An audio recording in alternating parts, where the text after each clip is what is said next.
This is St. Louis Cardinals baseball, and it's spring training 2020, and it rolls on from Roger Dean Stadium in Jupiter, Florida. This afternoon, it's the Houston Astros and the St. Louis Cardinals. And welcome to Cardinals baseball on Fox Sports Midwest. Delighted to have you with us. I'm Dan McLaughlin, and this is Brad Thompson, who's back again with us this season. Brad, what are you most excited about as you look at 2020? Well, look, I'm excited about the collection of talent overall. We all know the different spots that are up in the air. The outfield is still, we're seeing how that's going to shake out. The fifth spot in the rotation, we'll see Gant today in this ball game. Look, there are a lot of spots still available, a lot of competition, and with about 2 weeks left in spring training, 15 games, this is about time to start figuring it out. One of those spots, who hits leadoff for the Cardinals? Well, it's going to be an interesting one. Look, Kolten Wong is atop the lineup today. He's gotten plenty of reps this spring training, and he has turned into a totally different hitter in the last year. You see him taking the ball to all fields. You saw last game doing a little bit of everything, dropping down the bunts. I love seeing Kolten Wong at the top of the lineup. In terms of the middle of the lineup, Paul DeJong has had a great spring. He really has, and we saw it in spurts last year. Early on in the season, April was fantastic. Kind of turned him into an all-star. He's looking for more consistency and more consistency in his approach. It looks like he has that now. The numbers are off the charts. It's about carrying it through the year, but if I'm penciling in a lineup right now, I mean, he's my number 4-hole hitter for sure. It is a very windy day here in Florida, rather cool as well, but we have baseball. It's the Houston Astros and the St. Louis Cardinals. The long ball has been something that's been happening a lot this spring. Will it continue today? Windy day, and I mean windy down here in Jupiter, Florida. The Cards and the Stros are coming up. The Cardinals enjoyed their first off day of spring yesterday, and now it's back to work. Mike Shildt spent his off day getting married. Congratulations to the Cardinals manager. With just over 2 weeks to go, this is when the competition for roster spots begins to heat up. For others, it's time to start dialing it in to get ready for the regular season. John Gant continues his preparation today, and he'll deliver our first pitch. Some of the Cardinals' biggest stars in 2020 are in the lineup this afternoon. Here we go. It's time for Cardinals baseball on your home of the Redbirds, Fox Sports Midwest. An interesting day with the wind blowing way out and hard down the right field line. We're at Roger Dean Stadium in Jupiter, Florida. Along with Brad Thompson, I'm Dan McLaughlin. There's a look at today's starter, right-hander John Gant. The Cardinals playing the fourth of their 6 spring matchups against the Astros. In addition to Gant this afternoon, left-hander Austin Gomber, Brett Cecil, Tyler Webb, and Giovanni Gallegos also available. And Brad, what have you thought of John Gant this spring? Well, I've liked everything I've seen out of John Gant. I know you look at the numbers and they don't tell the whole story. Look, you're trying to get some work in.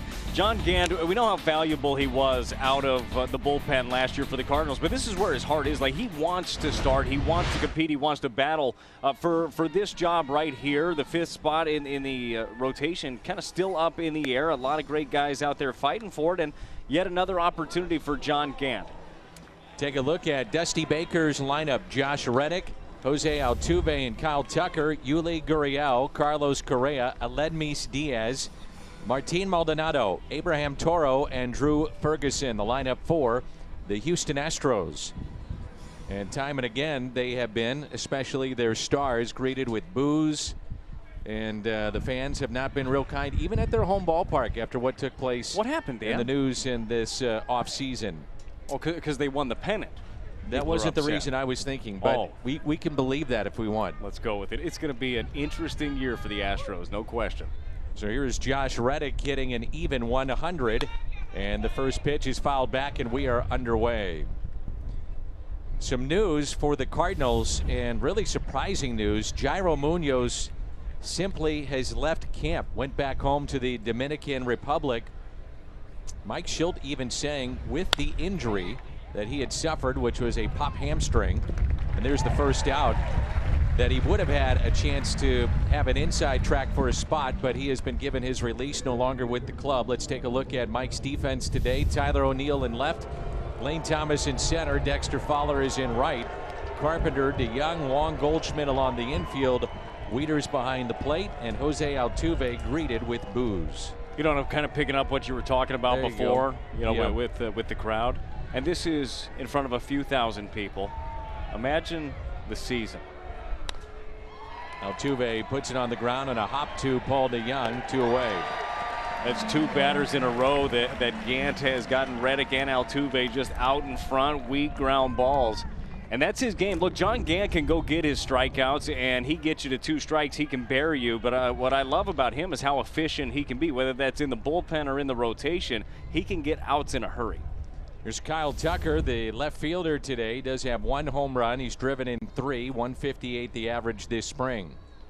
What is it like, pitcher's perspective, on a day like today? You were a sinker baller. Obviously, John Gant gets a lot of ground balls, but that has to be the idea. This is as windy a day that we have had here in spring training. It is for sure. I'll tell you this. If a right-hander gets one out of the ballpark today, he earned every bit of it. I mean, it ended up being a monster poke, but you can't really change your game because of it. Whatever the wind's doing, look, your stuff is your stuff. I will say this, though. On a day like this, if you get in a spot you fall behind, don't walk anybody. I mean, you're going to have to make them earn it because the wind is blowing straight across. It's going to be tough to, if you're a lefty, it's going to be tough to keep it fair, honestly, if you snap hook one.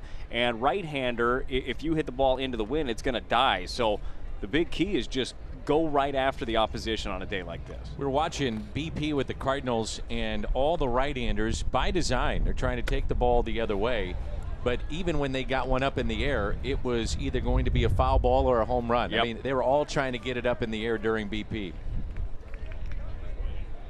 Here about a 2-club win. This is a 3 to a 4-club win today. Yeah, I don't know my sticks well enough, but I know wind left to right is never good for my slice. I got you. You've seen it. Might straighten it out, though. I don't think, not this way. If the wind was the other direction, it would help. That's a good point. So the wind is whipping down that right field line.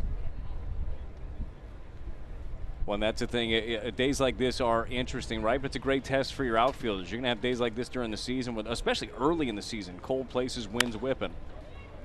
Don't give up on it. That's coming back. Popped up, Carpenter over and out of play. That's the other aspect of this. You're an infielder and there's a foul ball like that. You cannot give up on the ball. No, for sure. And it's a good test. They were working on this a little bit earlier today also, just kind of fly balls, seeing how they're going to react, how they're going to come back.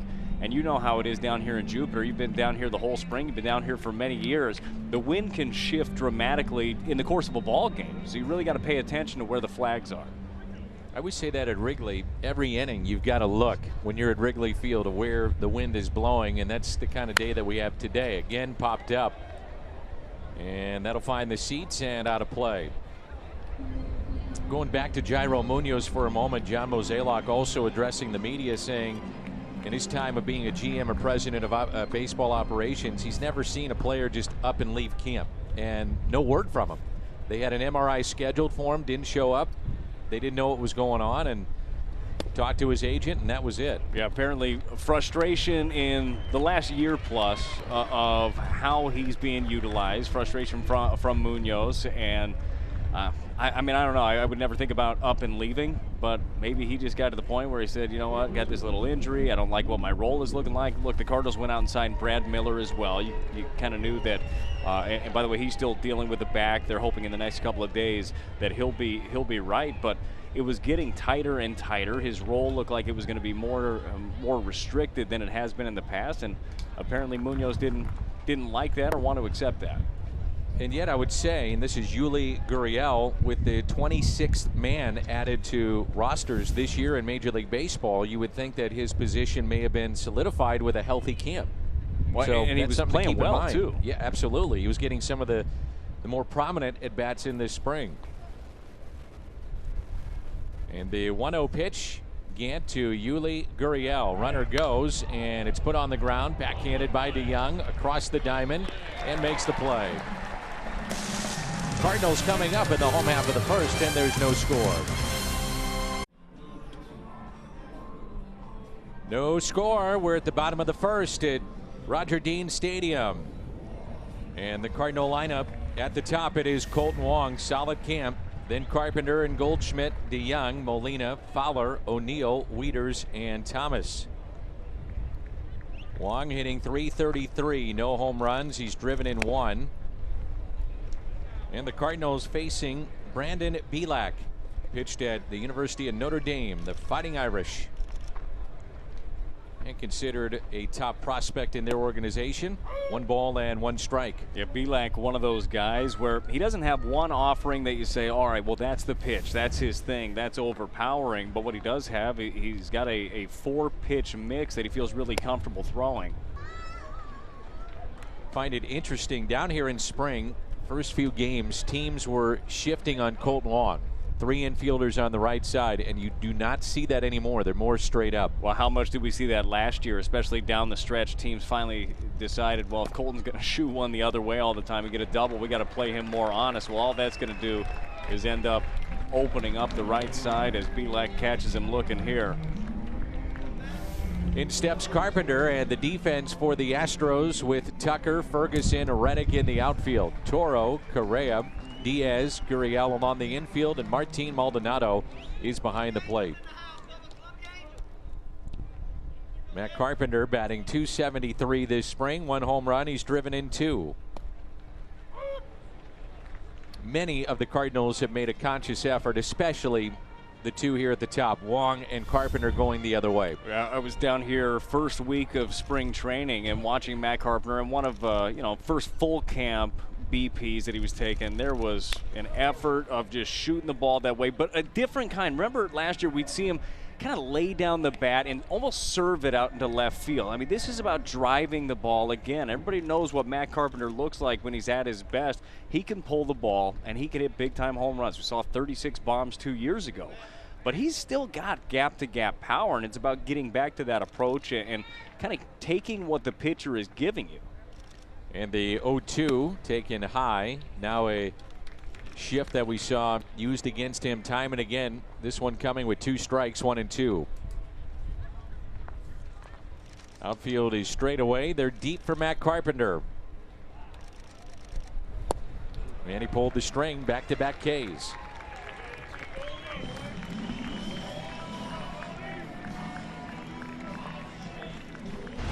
It's a nice changeup right here by Belak. Good overhand, sells it well. Looks like a heater coming out, and the bottom just drops out of it.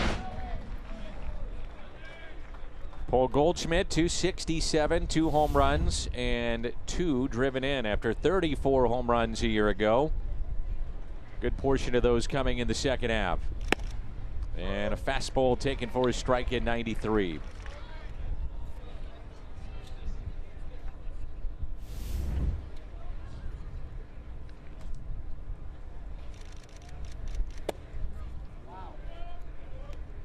Well, Dan, you know this, not to put too much pressure on one individual, but I mean, this is the key.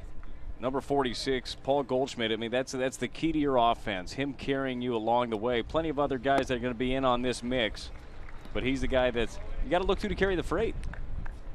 Also a key, who hits behind him so he gets chances. Now, sometimes that can happen with what happens in front of him. You have to pitch to a hitter. Guys getting on, but hitting behind and some type of protection for Paul Goldschmidt. Well, it is kind of rare. I mean, you look at the success that the team had last year. You win the division, you head to the NLCS, and we know how that ended. And I mean, look what the team has done under Mike Schilt. But very rarely do you have a team that has that success, and then you have so many question marks about who's leading off, who's going to bat second, who's going to bat fourth. It's an interesting place the Cardinals find themselves. They got a lot of pieces, but figuring out how to put those puzzle pieces in where it fits the best, that's going to be the job of that gentleman.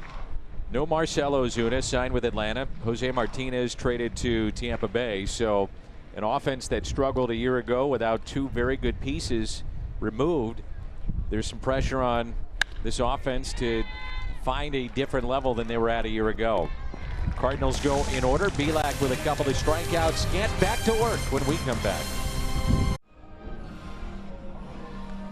Sign up for the all-new Cardinals 5K on April 11th, presented by Fox Sports Midwest. The 5K course winds through downtown St. Louis. You'll go around the track at Busch Stadium. Cardinals.com/5K.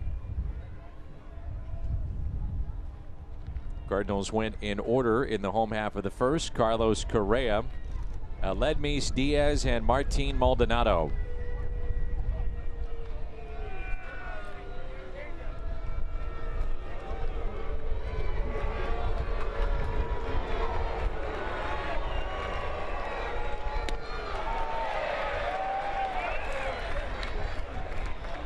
The fans nasty. are a tiny bit riled up, too. This has been the way that they've been greeted, even during some of the home games for Houston, namely Altuve and Correa. And that is tapped foul.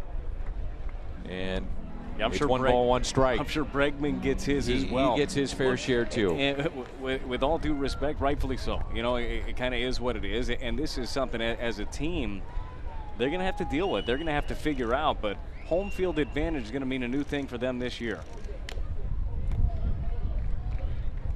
I mentioned this the other day with Rick Horton. You know, it's not only pressure on the players, and they're going to hear it, and they're human. It's part of the game. It's tough to block out. Dusty Baker has said, look, I wasn't here last year or the subsequent years, so it's not my problem in terms of dealing with that part of it, but going forward, I'm dealing with it. There's a strikeout. But there's also some pressure in my mind on the umpire. And if a guy is hit with a fastball up and in, you know, you're trying to make sure that you keep the game, the integrity of the game going in the right direction. You don't want to see beanballs, but will that happen? It could. It could. I do think, though, that like anything else, I guess there's a time and a place. I feel like we might be blowing that part of it out of proportion. I know that you have odds before the season start, right? Vegas odds are 83.5 over/under of hit batters this year for the Houston Astros. Look, it's part of the game anyhow. I'm sure that there are individuals that have personal vendettas, but I don't think it's going to get out of control. And that is hit out of play. Ledmes Diaz was a utility player last year with the Astros, former Cardinals shortstop that appeared in the All-Star game for St. Louis. Hitting an even 200 this spring, no home runs, and he's driven in 3. Good curveball by John Gant.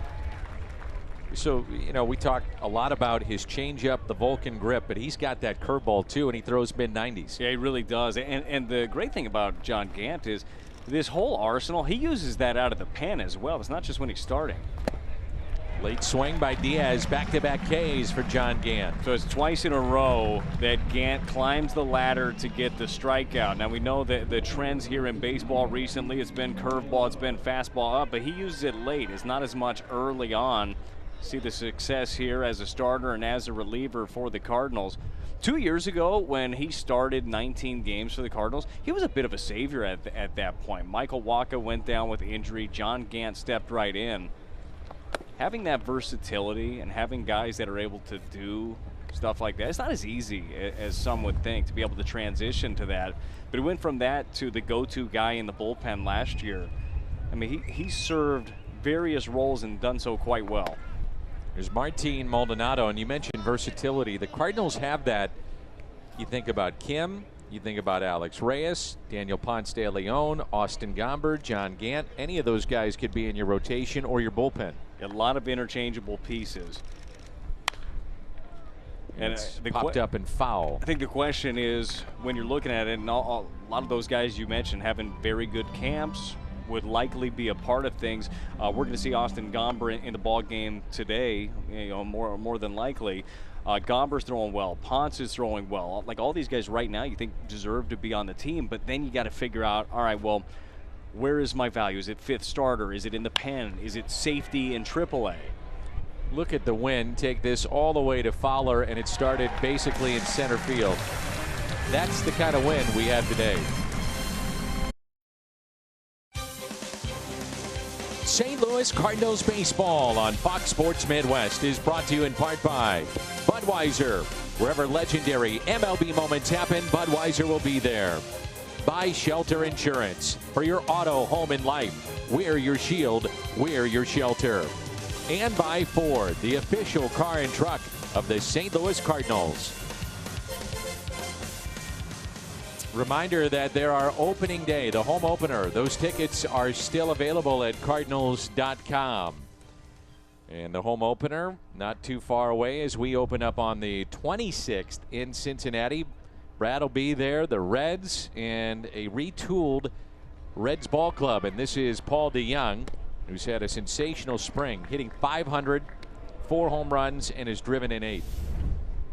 I'd say that newfound approach that Paul DeYoung was looking for and is trying to take into 2020. So far, so good. And he takes that up the middle, but moving to his left. Aledmys Diaz to make the play.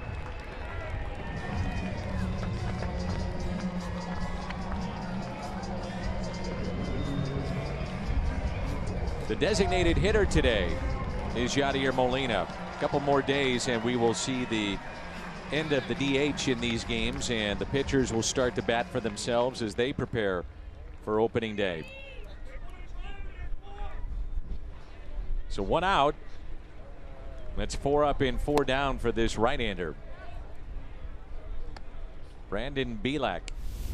Bielak, again, he's not blowing the ball by anybody. He's keeping everybody off, off of everything. Good slider away. He'll show you the changeup. Off balance. One thing is for certain with Houston, Brad, is that the roster, the 26 guys that they break camp with, is loaded. I mean, it is as talented a team as anybody in baseball. Now, the question will be, with everything surrounding them, how and can they block everything out, all the noise I think around it's going to be difficult. I think it's going to be very difficult. You're right, though. They will out-talent, I think, every team in the West, personally. I know the A's won 97 games last year. I know that the Angels, they picked up Rendon, and they have revamped a little bit. This team is very talented, but we'll see. We'll see if they use all of the hate, I guess, to come together. You know how that happens sometimes. It's hey, the world's against us. Let's go out and do it together as a team, or will it get to them? I guess we will see. The only question I have for the Astros really coming into this season, it's certainly not on the position player side of things. It's the pitching. It's the overall pitching depth, but I think they're talented enough to get past that. And Yadi just got a piece of it to stay alive, 2-2. We saw Verlander make his first start of the spring the other day against St. Louis. Typical Justin Verlander, hitting 96, 97 on the gun. They've got Zach Greinke coming back. McCullers coming back off an injury. I mean, they've got pitching, and their bullpen is really good. Yeah, the 4 spot should be, you would think, as Yadi takes one there, hopefully off the pad. Jose Urquidy will likely be the 4 spot, and the 5th spot still kind of up in the air. Wonder what Lance McCullers Jr. will be coming off of Tommy John. You got it right off the pad. Still not happy about it. No, and you understand that one. Bielak, though, trying to get inside so he could set him up for that slider away, but got in there a little bit too far. Here's Dexter Fowler, 095. No home runs, no runs batted in this spring. Now, you look at it a couple of ways. He's been around forever. Yep. And a lot of times, spring training for veterans, it's working on things, trying to fine-tune things to get ready for opening day. But at some point, you do want to see another step. I think we're getting there. I think it's about that point. And I know Dexter talked about that. He said, especially early in spring, you can work on different things. There are no penalties for struggling early in spring. And what we might look at as struggles could be Dex actually working on something. But I do think that we're at the point now with 15 games left. It's go time now. The ball in the dirt, kept in front by Maldonado. 3-0 on Fowler with Molina, your runner at first base.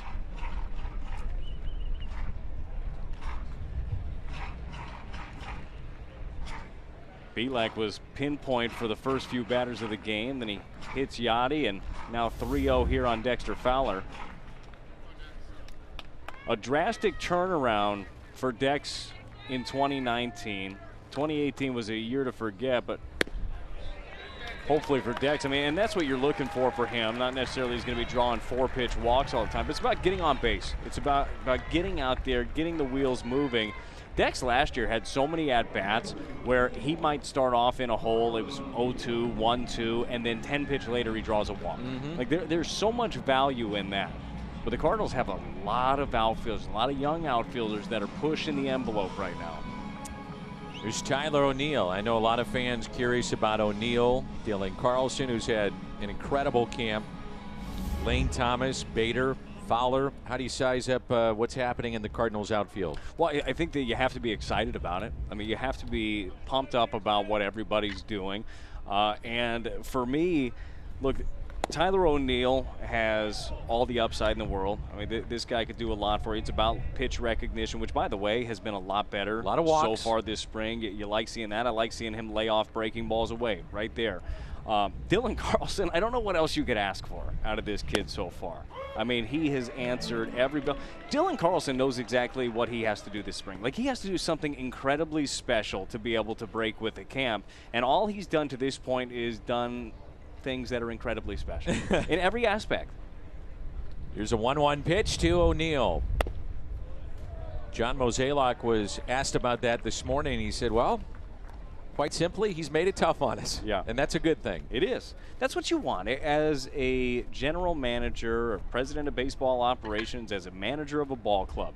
You want tough decisions. And you want not just a tough decision, like, do I want this guy who's not going to help me that much or this guy that's not going to help me this much? Look, the Cardinals are going to have a lot of big decisions at the end of spring. And whichever direction they go with Dylan Carlson at the end of it, and everybody's got their say of which way they should go, I know this, the kid's going to have an impact at some point. You got to believe, especially this year. Here's a 3-1, and now the bases are loaded. Hit by pitch and back-to-back walks. Speaking of Dylan Carlson, he is the subject of today's Fairmont Call to Post. Some of the highlights this spring from this young, talented outfielder. A switch hitter, he's played all over the place. Left, right, center. He's run the bases well. Some fine plays defensively. And those are major league rankings this spring, not just with the Cardinals, but in all of the major leagues. Is that good?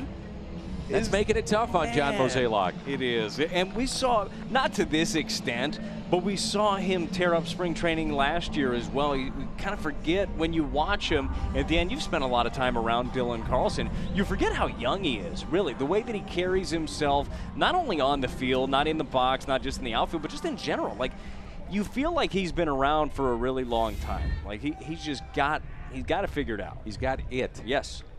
It being certainly the physical ability, but also what he does, just carries himself in a major league way. Here is Matt Wieters now, the switch hitting backup catcher for the Cardinals. Begs the question, the 26th man, would the Cardinals go north with maybe Andrew Knizner, who hasn't done anything to disappoint either? No, and Knizner has hit at every single level. The bat has played everywhere he's been. I think it's a tough decision. It is, especially Knizner too, where you want him to get better and better behind the plate, and it's about reps. It's kind of hard to work on your craft when you're sitting and watching. But I would have to think about the hit tool in general. Now you've got Rangel Ravello, who's got the hit tool as well. That is off the glove of the first baseman, Gurriel, and Correa, the stretch at second to get that man. A run scores. That's Yadier Molina. And Wieters puts the ball in play, and it's a 1-0 St. Louis lead. As a base runner, that puts you in no man's land. What are you going to do? I mean, you almost have to expect that thing's going to get caught.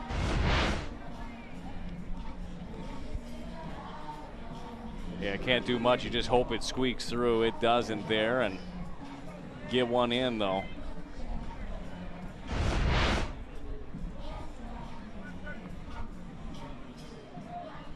Fielder's choice 3, 4, 6.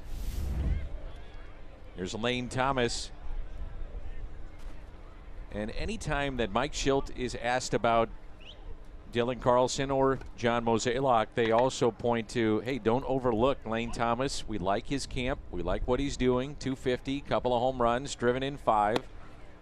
We like O'Neill, drawing walks, plate discipline. And certainly we appreciate what Dylan Carlson has done, but don't forget about the other two. And this is a chance to show yourself here in the next couple of weeks. So 2 outs, runners at the corners. And Thomas pops it up. This could be an adventure. Reddick over and won't get there. Gets out of play. On a normal day, that ball is likely fair. Dropping near the line. For sure fair and caught. Just a long way to go, and it drops in for a foul ball.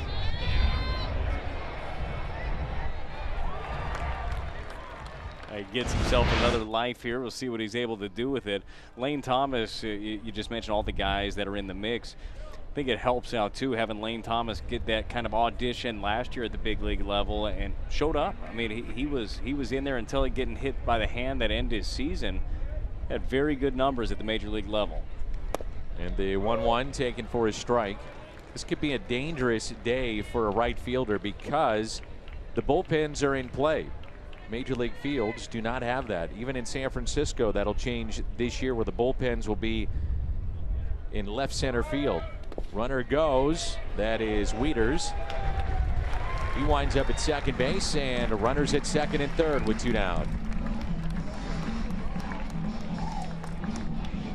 Just the 4th stolen base this spring for the Cardinals. They were so good at base running a year ago. You wonder how much of that they're going to want to carry into 2020. I mean, Mike Schill talked about that, wanting to be aggressive last year, and they weren't just aggressive, they were smart with the way that they went about things. But last year, at times, it was almost out of necessity, like you had to push it. The hope is that this year, it's almost a luxury. Like, all right, we can get these guys on base, we can steal some bags, we can hit and run, but you also have the danger. 116 stolen bases last year. That's a far cry from where this ball club was a couple of years ago. First to third, things of that nature. Yeah.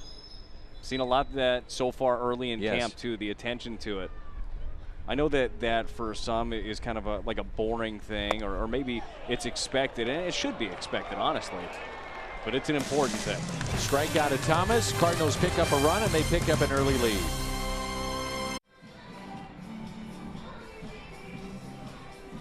Join manager Mike Schilt as he hosts the Cardinals Care Classic Thursday, May 7th at Norwood Hills Country Club. Current players, alumni, including Ozzie, Brian Jordan, Ray Langford, are taking part. And you can register a foursome right now at cardinals.com/golf. Always a fun day. And Mike Schilt puts on a good show. And congratulations to Mike and his wife now, Michelle, as they were married last night. Abraham Toro, switch hitter, Drew Ferguson, and Josh Reddick for the Houston Astros 1-0 Cardinals here in the third. I thought it was really funny when asked about the players attending his wedding. He said he thought he'd do him a favor and just give him the day off. Well, you're kind of in a no-win situation if you're Mike, right? So you invite your guys, and then, well, oh man, I got 70 guys in camp. Yeah, I don't know. That's kind of getting expensive. I got to give them +1s. Yeah, forget it. Just take the night off. Oh, look, it doesn't matter who you invite. The night's about the 2 of them, and a big congratulations again. Had dinner with Mike and his bride a couple of nights ago here in Jupiter, and said, "You know what you're getting into?" She goes, "Oh yeah." "Oh yeah, a lot of baseball." I said, "Yeah, a lot of baseball." She gets it, and congratulations to those two. Good pitch. Sawed him off, and Gant will flip it over to first for the out.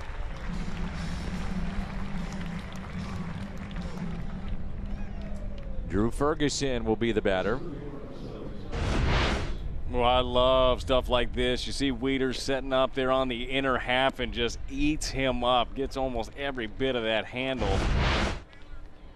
And that's the thing, too, when you have that Vulcan change that he does, you got to be looking for that thing down and away, that fastball up and in. That gets on you quickly.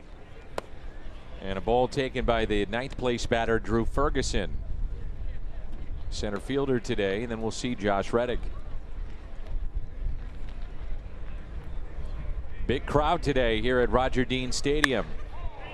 That's in the air, tailing towards center field, and also the wind knocking that down, and the catch made by Lane Thomas.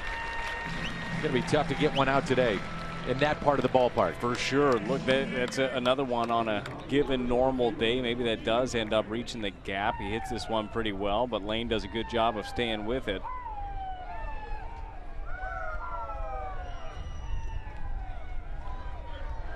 Ric Flair woos are out for Josh Reddick. I feel like the Ric Flair woo just kind of works for a little bit of everything. I know you do it at various events. Well, late innings, empty ballparks, you get, it just happens. It happens even in St. Louis. It will happen every once in a while. I think that there was a woo in our 17-inning affair. There's a few of those in Arizona this past season. We haven't seen it yet. The Cardinals so far are 6-7-2. So they've had a couple of games that have been tie ball games. And if the managers agree, they can put a 10th inning up and a runner at second. So whoever made the last out the previous inning is your runner at second base, and you start with a man in scoring position. They haven't done that yet this year.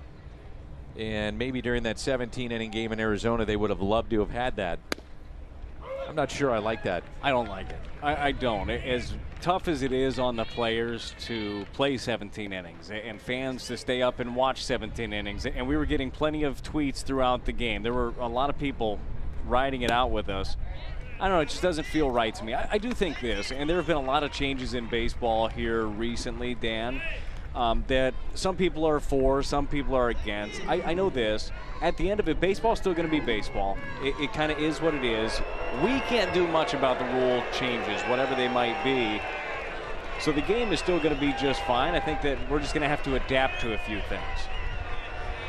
Here's Altuve, grounded to short, first time up. Hearing it from the crowd again. And this is about 6,500 people.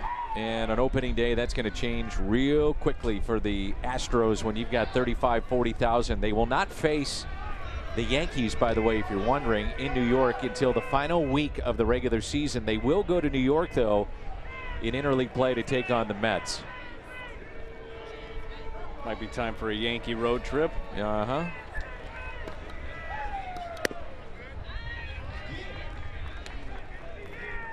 So you don't think it's going to be as bad, huh? It's the last game here and some of the shirts that were being worn by fans, but in terms of players getting hit, you know what? I feel like if it does get to the point where it looks like it's getting bad, the league will do something to step in. I don't know what that looks like, to be honest, and I've been trying to think about how they do that, how you levy suspensions or fines against a certain team. I don't think that you can do it. I just feel like teams are not going to want their pitchers to be lost, you know, for suspension, via suspension. The game still comes first. While you have a long memory of what happened against you, you can always pick your spots. I don't think it's going to be as egregious as everybody believes it's going to be. Here's a 1-1. Taken for his strike. 1-2.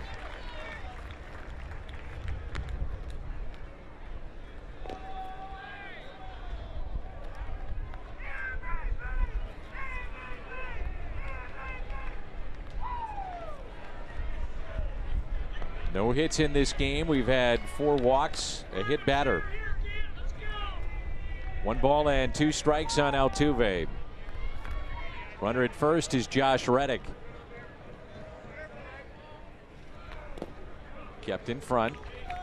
There are some outfielders that will tell you that the conditions like today that are very tough, they welcome this in spring training because this will be tougher than anything they face regular season. So it does get them prepared for regular season play. Yeah, I think there's a combination of that too, especially down here in Florida. A little bit different today because it's a cloudy day, but it's a tough sky here generally. So when you have the wind, then the sky where it's hard to pick up the ball, like anything else, if you can practice under tough circumstances, it makes everything else easier.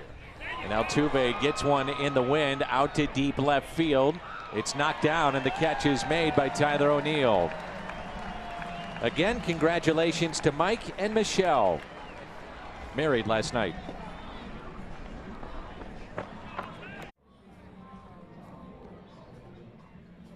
Blake Taylor will be the new pitcher for Houston. A left-hander here in the home half of the third. And the top of the Cardinal lineup. Wong, Carpenter, and Goldschmidt for St. Louis. The lead of 1-0. Blake Taylor last year in the minor leagues, 40 appearances. A 2.16 ERA. Now you're seeing the outfielders playing very shallow in left and in center, seeing what has happened on a couple of those fly balls that were well hit last inning against John Gant. That ball that Jose Altuve hit, that ball's gone. I mean, a normal day, you kind of have to. Colton Wong, while he does have power the other way, I don't think it's enough to get way over your head. Not on a day like this. So lineup construction, something that's talked about day after day in St. Louis when you live in a baseball town, and it makes you wonder about the top of the Cardinal lineup in 2020. Well, it makes you wonder, especially since some of the names that we've seen more recently in the last couple of years are names that kind of have question marks next to him, like Matt Carpenter. Is he going to be able to have a bounce back? We talked about Dexter Fowler a little bit earlier, a couple of guys that you've seen atop the Cardinal lineup. But Dex did have a good run late in the season last year, getting on base at a really high clip.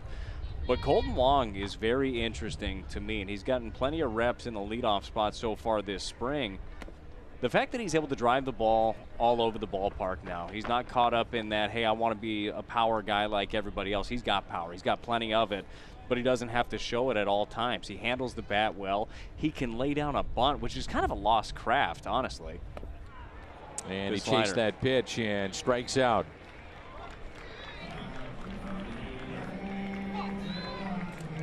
So the strikeout of Colton Wong, and it brings in Carpenter. Well, in these times that we're living in right now, the coronavirus is not, something that you don't think about even with professional athletes or the game of baseball. And a meeting was held today with the players about advising them to have pre-signed items to hand out to fans, so that there's a lack of contact with that, obviously. So some guys are going to have a personal pen or Sharpie in their back pocket in signing items, or even having something that is pre-signed to hand to fans. They don't want to stop the interaction between a player and a fan, or having that opportunity to get an autograph to create a memory. But in these times that we're in right now, it's something that they have advised the players to do potentially. It's up to the player if they want to do that, but they held a meeting on that today. I think the idea, Dan, of having like pre-signed stuff anyhow, I think that's just a great concept in general. Stan the Man used to do it all the time. Just come out like, here you go. Here's a couple things. You see a kid in the stands from a little bit, toss him a baseball. I like that, and I also like the fact that it is up to the player, whatever you're comfortable with, but the interaction's important. Fans come here. Dan, we were down on the concourse a little bit ago talking to fans from all over the greater St. Louis area that come here not only to get out of the cold, but to kind of get that that friendly environment that you don't get in big stadiums. It's different. There is more interaction here, and you don't want to fully take that away, but you have to be careful. In terms of London, the Cardinals are scheduled to play the Cubs in a 2-game series in London, and that hasn't been canceled. No word on that. Everything's still, all systems go with that. Here's Goldschmidt, grounded out to short, first time up. The first two in this Cardinal lineup are 0 for 4 with 4 Ks. That's Wong and Carpenter. Out of play. Yeah, the weather has been interesting, to say the least, down here in Florida. It's been, generally speaking, cooler, windy, and then prior to today, really hot. I mean, summer-like conditions down here in Jupiter, and then today it's in the 60s and very, very windy. Yeah, I realized when I got to the ballpark today that I should probably looked ahead when I was packing. Yeah. Figured I'm going from St. Louis to Florida. This is easy. Shorts so I can work on my cinnamon tan. A couple of short sleeve shirts. John Mozeliak was very complimentary of your tan. Complimentary is not the word. He noticed how pale I was, though. That's whacked out to left and drops in for a hit for Paul Goldschmidt. 1 for 2 today, and the Cardinals have the first hit in this game.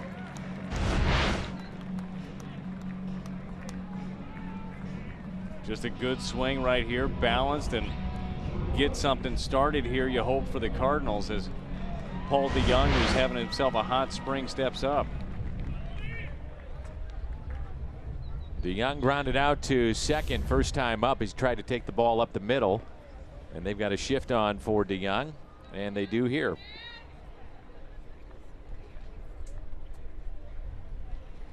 He has shown that he's trying to take the ball the other way too. Had a double the other day against Houston down the right field line. He has been in the Jupiter area since early December, working out with Jeff Albert and those around the Cardinals staff. They talk about his game plan in terms of at-bat to at-bat, mental approach, but also using some of the technology that is available here to look at video with his stance, the swing, the plane of the bat, all those things. And Paul's such a bright guy, putting it all to work. And this time he's carved up and strikes out.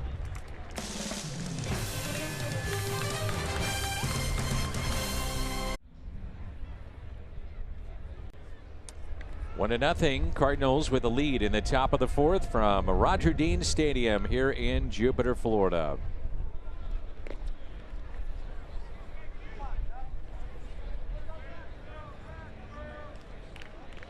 This is Kyle Tucker. And the fourth inning of work for John Gant. So even if Gant is not in the rotation being stretched out like a starter, it's always easier to go back this way as opposed to being a reliever than having to be stretched out beginning of the season. No, it is for sure, and it provides a lot of value for Mike Schilt and Mike Maddox and kind of how they deploy their bullpen. I mean, you could run him out there for a couple of innings. If your starter gives you 6, he could give you 7, 8. Into center. And the catch made by Lane Thomas. What's on tap? It's Cardinals baseball. What's on tap presented by Budweiser. Dakota Hudson. Tomorrow at noon, Cardinals will take on the Marlins. Todd Hollandsworth, the analyst for Marlins baseball, will be in the booth with us. Always fun to do that, get their perspective of things, and Dakota Hudson will make that start. I'm a sucker for a sinker baller, Dan. You know this. Absolutely. As Gant knocks it down, and if he lets that go, it's an easy out. It's tough to do. Tough to do as a pitcher. He sees it. He's got a beat on it. John Gant is a really good athlete, too, and he pounces on the mound. You think that you can make every play that you see the baseball, anything you can get to.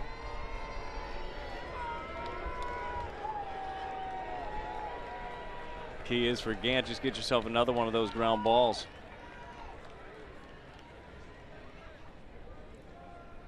Here's Carlos Correa, who struck out swinging back in the second inning.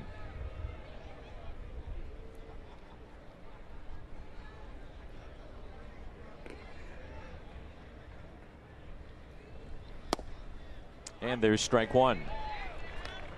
It's the other thing, we're starting to get in that point in spring where these guys do get stretched out. You're going to see the 5-6 inning starts, only a couple more to get ready for the 26th of March. It's creeping up quick, isn't it? It is. Tell you what, Carlos looked pretty good the other night, breezing through his 5. Mike Schilt indicating that Carlos Martinez will be in the rotation. That's a liner caught by Colton Wong. Well, he's had a tough day at the plate, 0 for 2, but something that has not been in a slump down here in spring training, his defense, and he made an incredible play. One of the best I've ever seen at second base, starting a double play. That was 3 or 4 days ago. I mean, he has just been everywhere. Well, the play that you're referencing might end up being one of the best plays you'll see all season long. That one right there, he shaded up the middle already, and defense never slumps for Colton Wong. And a few years back there was the criticism of, oh, well, he would take his at-bats out to the field. We ain't seeing that anymore, and you're not going to see stuff like this very often. This one right here up the middle, glove flip to Paul DeYoung. These two, by the way, the combination, the play is ridiculous. Colton ranging as far as he does to the shortstop side of the bag to make that flip. But that double play duo, man, they know what each other are thinking all the time. Like, they have worked together so much. They spend the time. You mentioned how early Paul DeYoung is down here. Well, Colton's down here early as well. They have been the last couple of years. And working together on those crazy plays, man, that's what makes defenses great, is knowing where the other one's going to be. And Cardinals with a lot of Gold Glove candidates last year. Colton bringing it home. Should have been his second one. It's going to be a key for this team again, that great defense. One pitch to Aledmys Diaz. And nothing in 2. Well, if the Cardinals do struggle offensively, we just don't know, they have to play and do the little things right. Run the bases, which we touched upon, but also play sound defense, which is what got them over the hump a year ago. That combination of those two factors. No, for sure. And the expectation is organizationally that the offense is going to get better. Guys that had down years or inconsistent years, that they are going to be able to be more consistent this year. But those are hopeful things, and they're things that they're working hard to get to that point. but stuff that you can count on and know about is the defense, is the base running, is the little things. Still look at this ball club in 2020. It's pitching and defense is going to be their biggest strengths. Now, what they give you offensively, we're going to find out. And the hope is it's better than last year, better than middle of the pack. And the 0-2 pitch. Instead, Gant stepping off the rubber. Cardinals picked up a run back in the second inning. Fielder's choice off the bat of Wieters. And scored Yadier Molina. The 0-2 in the dirt and kept in front.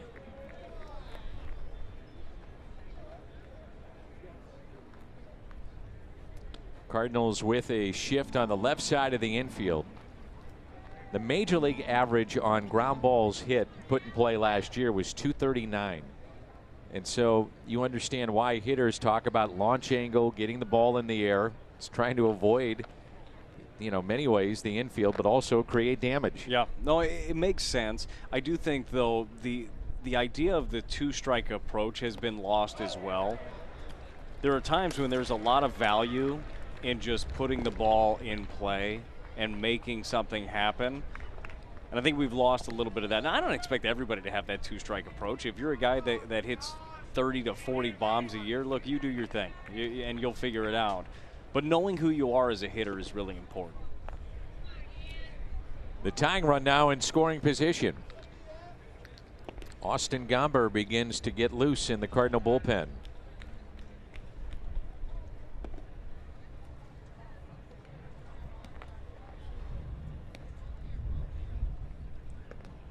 The 2-2 pitch to Aledmys Diaz.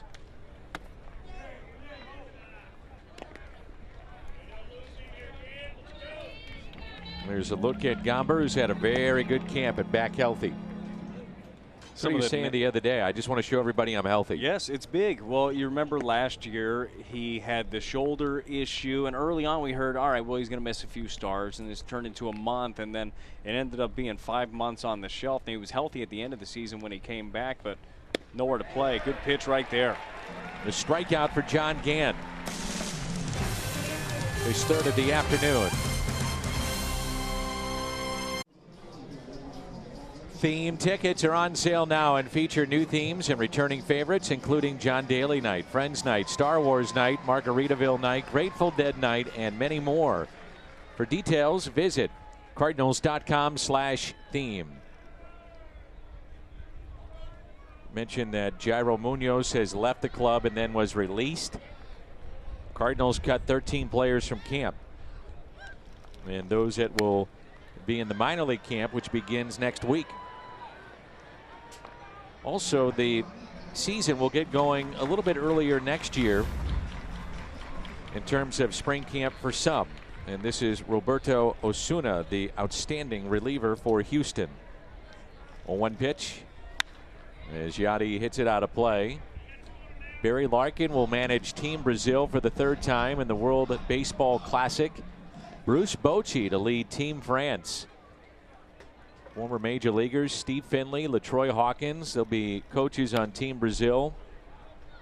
There's a couple of Cardinal minor leaguers on various clubs, but the World Baseball Classic returns in 2021. I think what the WBC absolutely does, it provides, the countries get behind their teams, and it provides quite an atmosphere, especially for a lot of these younger guys, minor leaguers that haven't played in a situation like that. Under the glove of Correa and into center field. And an E on the shortstop of the Astros.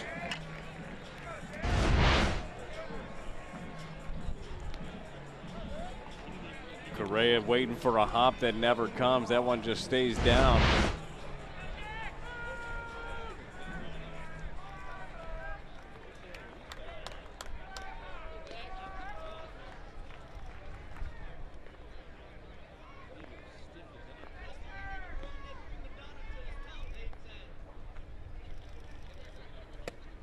Here's Dexter Fowler.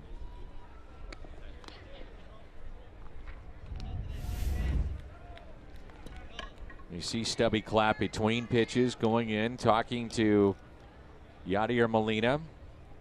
His runner at first base. Stubby back on this staff, and I asked him before the game, what are those conversations like with your base runner?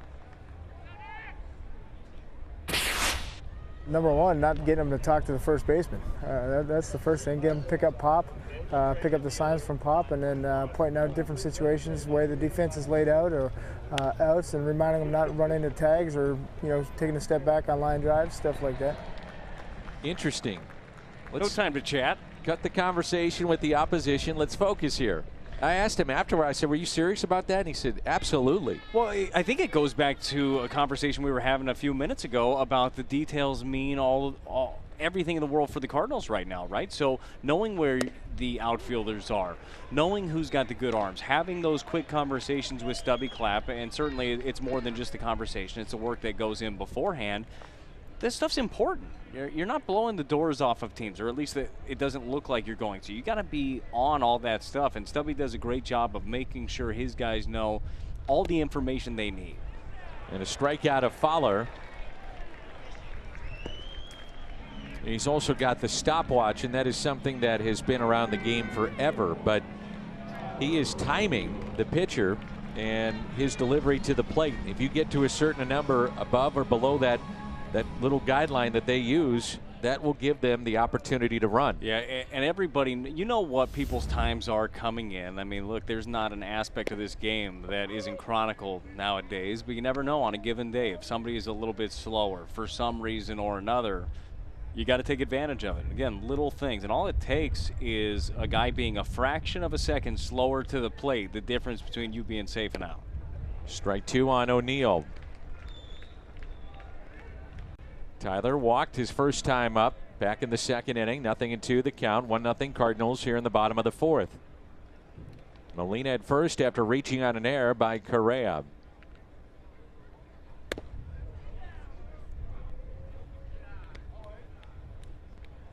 Osuna will anchor the bullpen of the Astros, which does not get a lot of attention, but it's awfully good.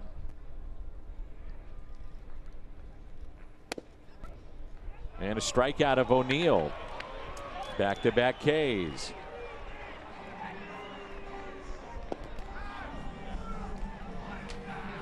Brings in Wieters.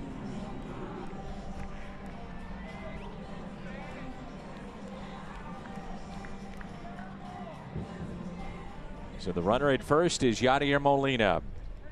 Wieters stole a base back in the second inning, just the fourth steal for the Cardinals this spring. I know we were kicking it around a little bit, but as you look, Dan, at 2020, the offense, the pieces that you have, there is some speed, there's some versatility. How big of an impact do you think that's going to be, the speed aspect? It could be huge. So you know, we've seen Dylan Carlson down here, being down here every day. You watch the impact that he makes in a game. And I mean, the other day he scores a ball in the corner in left field from first. I mean, that's big. Standing Those are up. little things, Yep. you know. I think it's huge for this club. They're going to have to do a lot of the little things right, minus Ozuna and Martinez. I really believe that. So get creative. Nothing wrong with it. Matt Wieters has played in 171 career spring training games. Today was his second steal in 171 spring games. He was due. Last one was in 2016.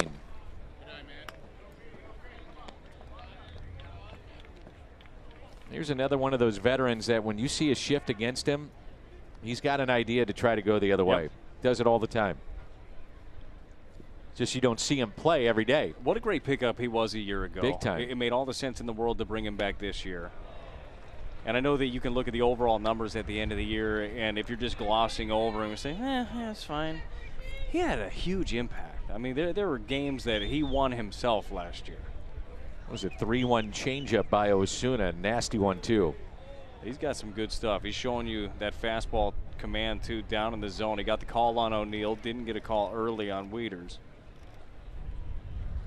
3-2, hit down the right field line, and it is a fair ball. Into the corner. Yachty was running on the pitch. Wieters to second. Molina will score, and it's 2-0 Cardinals on an RBI double from Matt Wieters.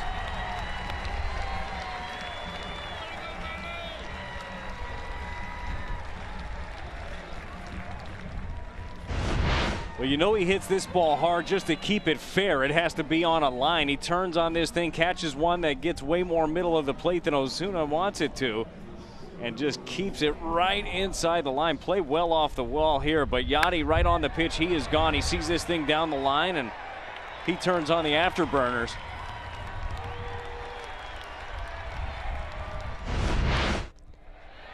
And that is a base hit into right by Lane Thomas. They'll hold up Wieters at third base. Thomas with a single. Cardinals are 2 runs today, 1 back in the second, scored on no hits, and today in the 4th inning, moments ago, Molina, after reaching on an error, scoring on the double by Matt Wieters. Kind of feel like this is how this offense this year is going to be built. Now, it could be wrong. I hope to be. But I think it's going to be one of those offenses where you got to string them together. Yep. I mean, you got to get a couple of hits here, a couple of hits there, take advantage of the opposition. If they make a mistake, how do you take advantage of that instead of, I don't think they're built like the Twins. They're not built like the Yankees that hit home runs at some torrid pace. Got plenty of guys with pop, but I just don't think that that's going to be the MO of this ball club. Runner at third, less than 2 outs. They have to be better in that regard. Yes, they do. So Thomas with good speed at first base, and the 1-0 pitch to Colton Wong. Wong hits it sharply past the first baseman, Gurriel. Wieters will score. Thomas being waved in. Here comes Lane. He will score. And it's 4-0 St. Louis.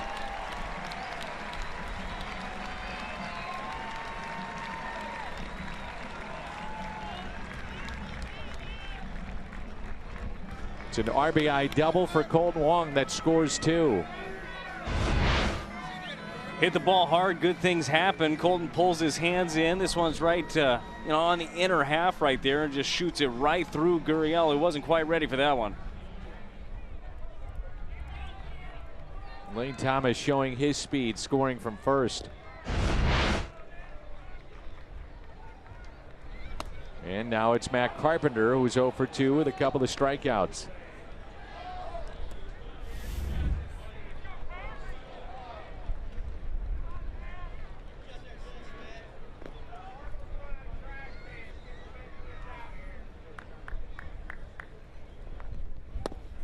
Nothing in 2.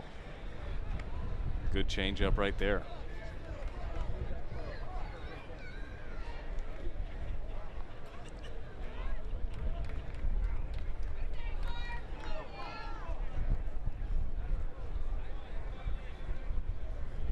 The 0-2 pitch misses down and in, 1-2. Colton Wong, the runner at second base. 4-0 the lead for St. Louis.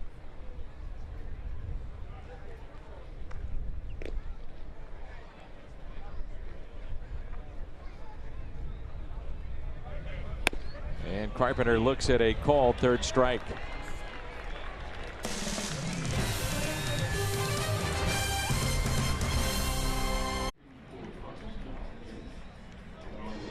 Top of 5, and things will be turned over to Austin Gomber in live action, but finishing up some work down in the bullpen, it's John Gant, and that'll happen in spring training. Well, I tell you what, it's also good news when you get an opportunity to do that. Gant threw 52 pitches in this ball game, wants to be able to get the pitch count up a little bit higher, so you go finish out there on the side, and a very efficient outing right there by John Gant. Another guy that's been quite efficient this spring so far is Austin Gomber. The numbers there in AAA last year, his season obviously cut short due to injury, but he is healthy and looking to win a spot.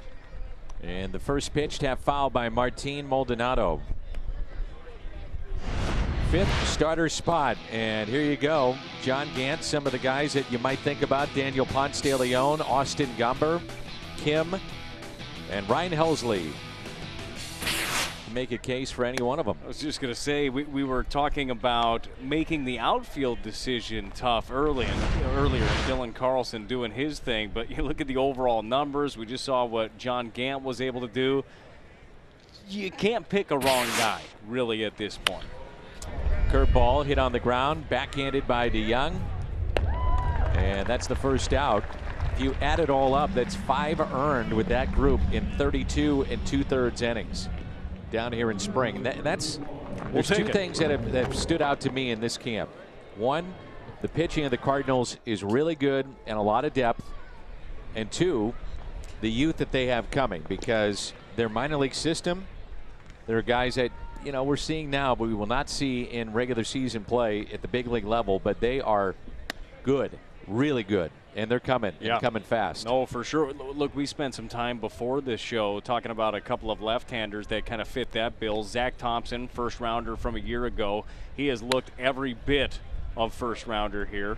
Good pitch, get another ground ball. Carpenter makes the play on Toro. Matthew Liberatore, another one that has tremendous stuff, great upside, has bounced back really well from a rocky first outing. Good play right there by Carpenter, strong throw.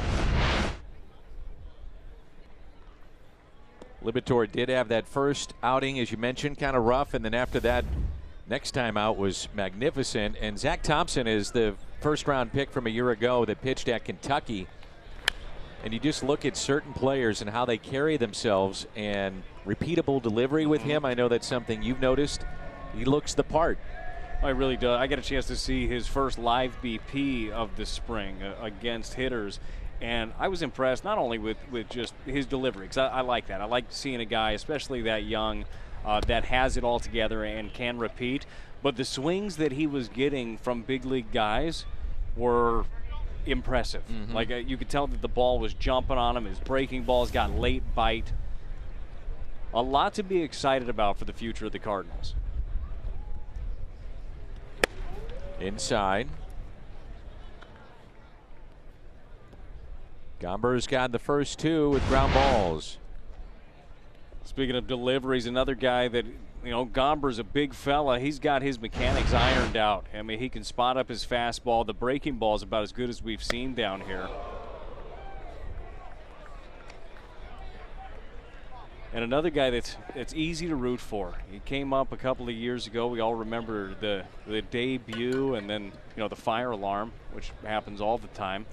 During a no-hitter. During a no-hitter, perfect, in Cincinnati. But he battled last year, and again, he was healthy at the end of the year, was looking to come back, and it just didn't happen at the end of the year. He ran out of places to go throw, so Austin had a normal offseason. He had a normal offseason where he could train, he could get ready for this, and a lot like Daniel Ponce de Leon, look, he's tired of that I-55 shuttle. He wants to be a mainstay. Carpenter, the off-balance throw, and Ferguson is aboard.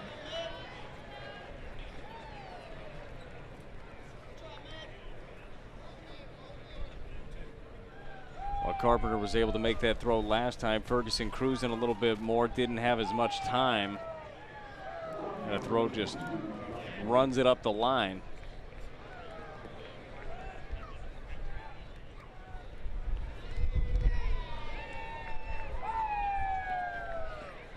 Here's Josh Reddick. 0 for 1 with a walk today. And a good fastball taken high. Gomber's been hovering this camp around 92 to 94, occasionally hit 95. That's plenty. But it's the curveball that has been exceptional.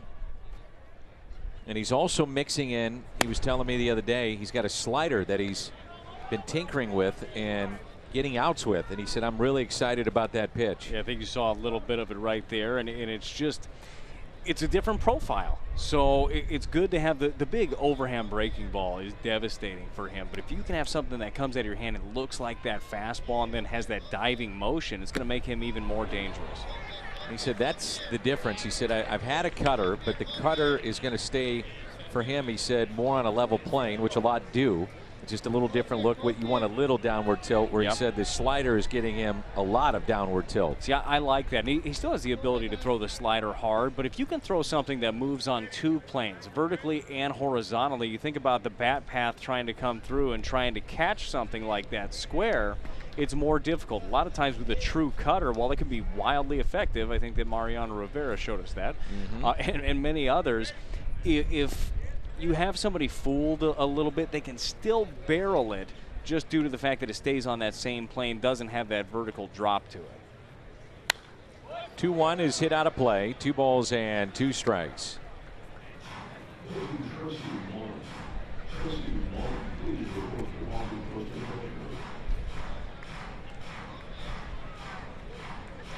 Well, you know this, at the end of spring training for the Cardinals, there are going to be a couple of guys that are going to be sitting there in Memphis, whether it be in the rotation or in the bullpen, that you can look around. I'd say the majority of teams in Major League Baseball and find a spot for them. Yeah. Yes. And it's tough. It's tough being one of those guys. 2-2. Reddick stays away on the breaking ball. And Ferguson is off with his next pitch.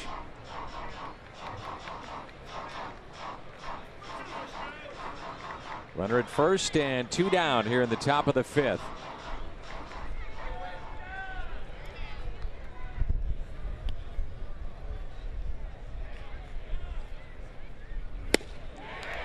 Strikeout for Gomber. His first of the afternoon. Goldschmidt, DeYoung, Molina coming up.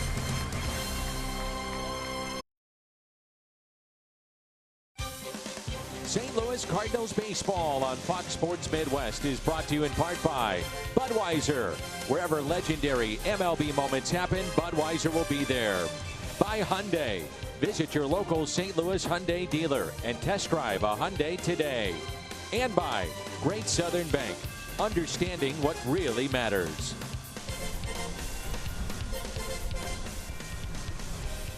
Roger Dean Stadium in Jupiter, Florida.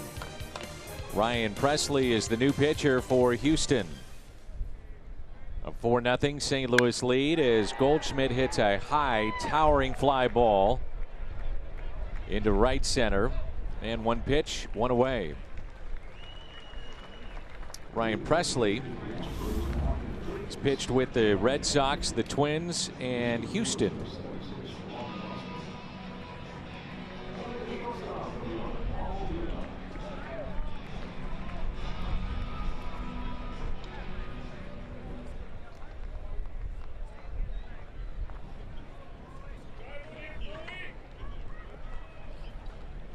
There's Paul DeYoung, 0 for 2. Grounded out and struck out. Shift on the left side of the infield. And that pitch is a strike. Presley from Dallas, Texas, now 31 years of age.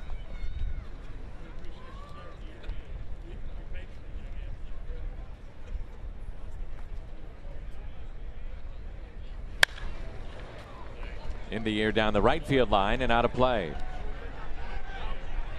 Paul DeYoung talked earlier in the spring about his approach and just looking for something, looking up in the zone, looking to drive the ball. That first pitch we saw in this at-bat was a strike, bottom half of the zone. Said until 2 strikes, look, you spot up a pitch, I'll tip my cap, and then once I get to 2 strikes, I'm going to have to get to that defensive mode. But that change in approach, I think, is going to help him a lot. He was at the point where he was trying to cover everything. Trying to go up in the zone, which is where a lot of teams got him last year, and he's able to cover that portion of the plate and picks up a hit.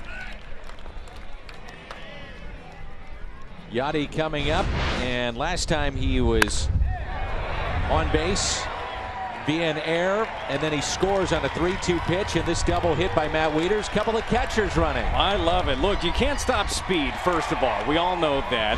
And you know how easy it would be? Seriously, Yadier Molina's been in this game forever. He's been through so many spring trainings. It would have been very easy for him to just pull up at third, say, I'm good, I'm fine. He ain't doing it, man. The dude is in, he's getting ready. He's getting ready to lock and load. And you've been around Yachty so long, Dan. Yep.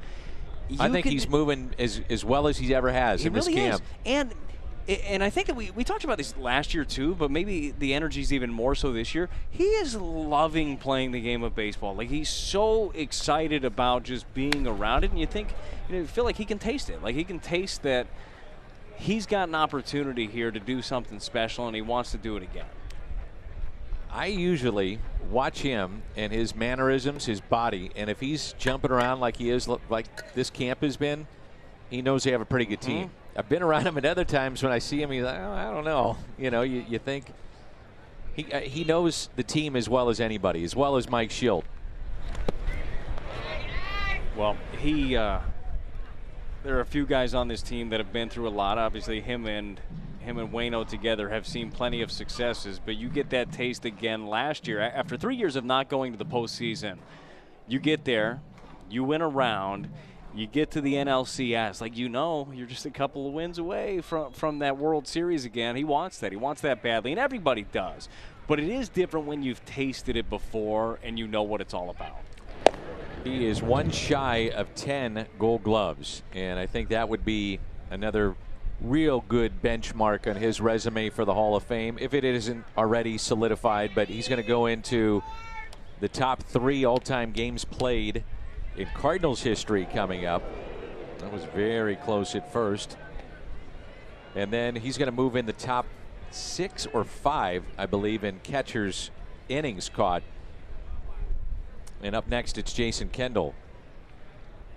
Well, you and I have talked about it plenty. Look, he's a Hall of Famer in our eyes. I know, and I believe he's going to be in Cooperstown. He's going to be there. I know that there are others that might not think it's a slam dunk, maybe, that we do get a chance to see him as much. And it's hard to put value on a lot of the things that he does. We can all look at numbers. We can all look at stats. We can look at the Gold Gloves.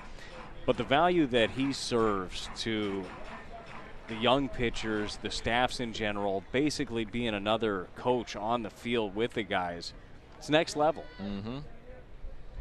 Edmundo Sosa is your runner at first base, and that swung on and missed by Molina. Voting is open, by the way, for the Cardinals Hall of Fame. Wonder if Yachty and Waino are going to make that someday. Well, we'll see. See how things shake out. Carlton, Hernandez, Herr, Morris, Renteria, Smith, and Tudor. And it's open for you to vote through April 27th at cardinals.com/HOF, presented by Edward Jones. The hard part I have with the Cardinals Hall of Fame in general is I feel bad for the ones that I don't vote for, because everyone's deserving, and everybody on that list, I believe, will be in there at some point. But it just kind of shows you how great the history of this franchise has been, when every year there are a handful of guys up that just don't get in, you know? I know you had a chance to sit down with Keith Hernandez, and he talked about how much that would mean to him, you know, to be a part of that. Said it'd mean everything. That's cool to hear. Grew up a Cardinal fan, and his parents are no longer with us, but he said his brother is here and still a big Cardinal fan. He said, man, if I go in and wear that red jacket, it would be huge for me. I think he's got a great shot this year. Sosa advances on the wild pitch, and that's taken low. 2 balls and no strikes. Dexter Fowler at the plate. He has walked and struck out on a very windy day here in Jupiter, Florida.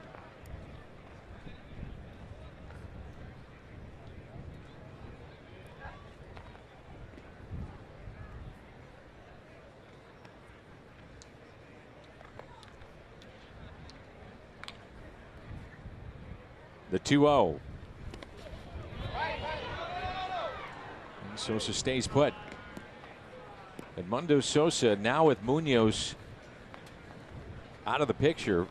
It clears even more of a path for him to come north with the club. And 26-man on the roster, he's got a very good shot as long as he continues to play the way that he has. Yeah, he's had a very good camp early. He's got versatility. You can put him all the way, you know, anywhere in the infield and feel really confident in his abilities, and gives you good ABs. And that's what you want. Again, it comes down to competition. You want guys that are battling it out, that are fighting. This one could be trouble. 3-0. Fowler pops out into shallow center. Cardinals strand a runner, their 5th of the day. They lead it 4-0. 2020 Cardinals Hall of Fame ballot presented by Edward Jones. It is open right now. Cast your vote. Your 2 deserving players from another great field of candidates. Visit cardinals.com/HOF.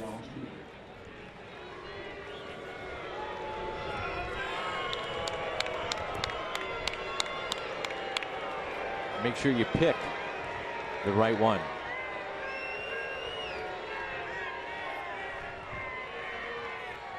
Here's Altuve, and he looks at a strike. The 2nd inning of work now for Austin Gomber. Altuve, Tucker, Gurriel, Many of the regulars now are headed back to the clubhouse for St. Louis. There's a fly ball out to left. Ooh, making the catch, Tyler O'Neill for the first out. It is a tough win for sure. O'Neill doing his best to stay behind it. You know, once the wind hits it, it's going to start sinking a little bit. It's about reps. Going back to the idea, right? The guys, this is sometimes as tough of a condition as you're going to deal with out in the outfield. You might as well get them in now. Stubby Clapp had O'Neill in the minor leagues and said he played at a Gold Glove level. You know, and for whatever reason, up here we haven't quite seen that defensively, and that's a hot shot inside the first base line and down into the corner, dug out by Fowler. And Tucker is on his way to third. The relay by Schrock, kept in front by Tommy Edman. Triple for Kyle Tucker. Check that is Justin Williams in right field. Tucker just goes down there, gets this one down the line, and as we were this morning, Dan, amongst the assembled media, they were working on this exact play, one that gets down the line. Now this one just takes a little carom, gets away from Williams, and all it takes is that split second difference between a double and a triple of working it off the wall, hitting your cutoff man. We'll see if Austin Gomber can keep him there with one out. Cardinals will play the infield back, Yuli Gurriel. He's grounded to short, also singled off the glove of Paul Goldschmidt, and that's fouled back. Strike one. So Williams in right, John Nagowski is at first, Schrock at second, Sosa at short, Edman in third base, Kisner your catcher, and still left in, Thomas in center, O'Neill in left. Good pitch. Nothing in two. Got to be able to command that inner half of the plate, that glove side. He does a good job staying on top of that one.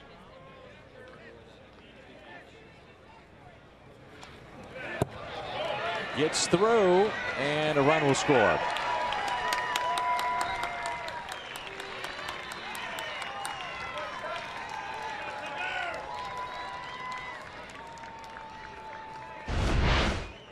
Well, not exactly what Gomber was trying to do with it. Overcooks this breaking ball, but you see Kisner gets up way too high. Got to be able to stay down, go down to up on that one. It goes through the 5-hole.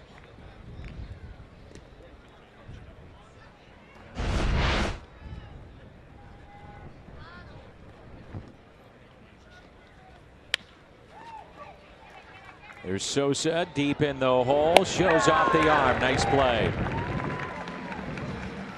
He has shown he's been one of the best defensive players in this camp. That's a good play. He's got a cannon. Yep. From the hole right there. And you know what I like about his game is the calmness of it. He gets this ball. He knows he doesn't have a ton of time, but takes a little step and fires and throws. A lot of times there, when you know that the runner is quick and he's going to be close, you try to do a little bit too much. He knows he's got the time. He knows he's got the arm. There's Correa. Lined out to second base and also struck out 0 for 2 today. And he looks at a fastball and a strike. The pitch at 94 from Austin Gomber.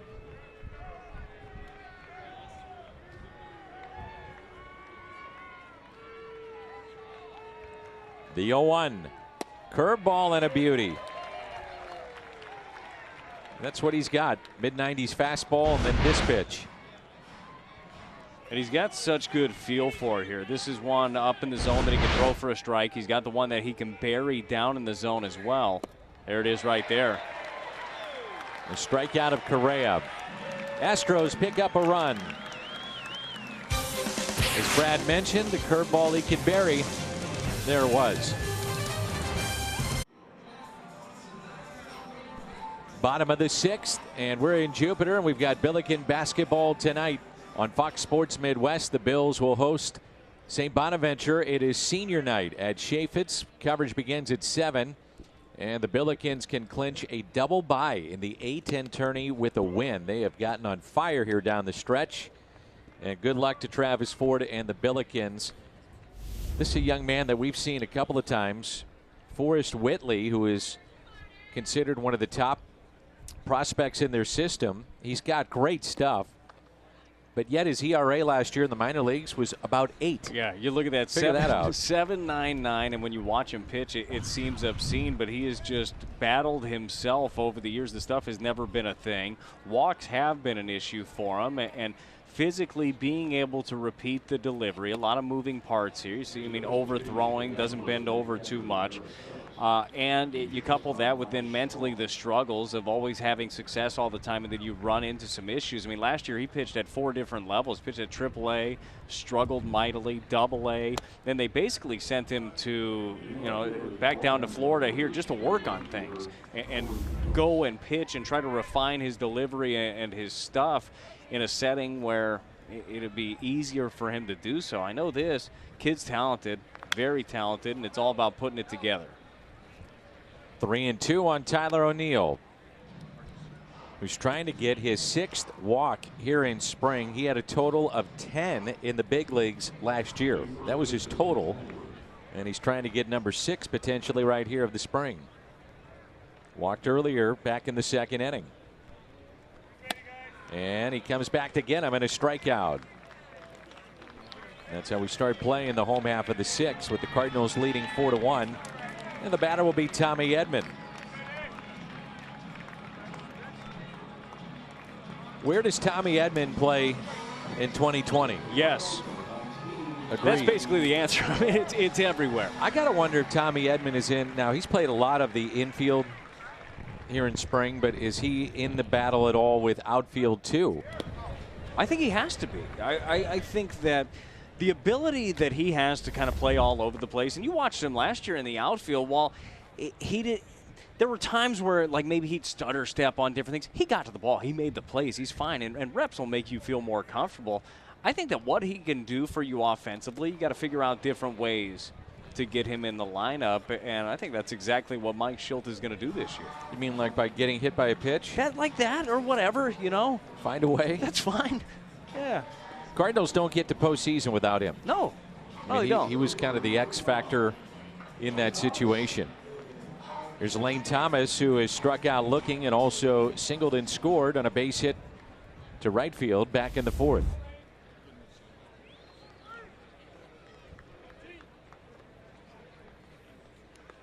Edman has 4 innings in the outfield this spring, and those were in left, and he's also had 52 innings on the infield this spring. So Stubby Clapp going over the situation with Tommy, 1 out, and Lane Thomas at the plate. Made sure no conversation there with the first baseman. That was right. Good. All they're doing is trying to trick you over there anyhow.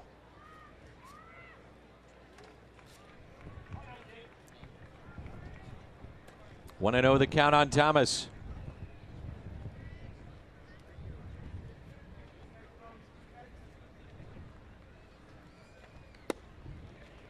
One ball, 1 strike. Cardinals open up in Cincinnati, and then we head to Milwaukee. You'll be with me, Brad, on that opening road trip. And the Brewers just gave an extension to Christian Yelich, so he'll be in the fold for Milwaukee for quite some time. Think about the last couple of years that Christian Yelich has had. He won the MVP. Had he not fouled the ball off of his kneecap and missed the last month of the season, maybe he wins back-to-back. I know Bellinger had a monster year, and it would have been tough anyhow. The last couple of years you've seen they've had that player. The Brewers have. They had Prince Fielder, and it was Ryan Braun. And now Braun's still there, but that guy is Yelich. And they get him at what seems to be a value. If he were to hit the open market, he's going to make $30-35 million a year. It's 9 years, $215 million. The contract that he signed, which is on par with some of the best players in the game, and he's one of them clearly. Yankees are, dealing with injuries. That's some of the news in Major League Baseball.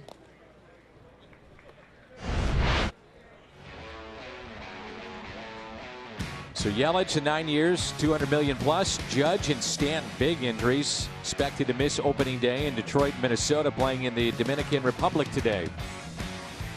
Yankees also dealing with Severino being out. Yes, Big one. A lot going on. And they're still talented enough. I mean, to me, a lot of these things aren't going to affect the bulk of the season as much as they could affect the postseason if these are lingering injuries for these guys. Severino obviously will be. But they're a talented ball club, but a lot to get over. Going back to the Brewers for a second, I don't know what to expect from them, honestly, this year. Because what a turnover rate. I mean, turnover about 50% of their ball club.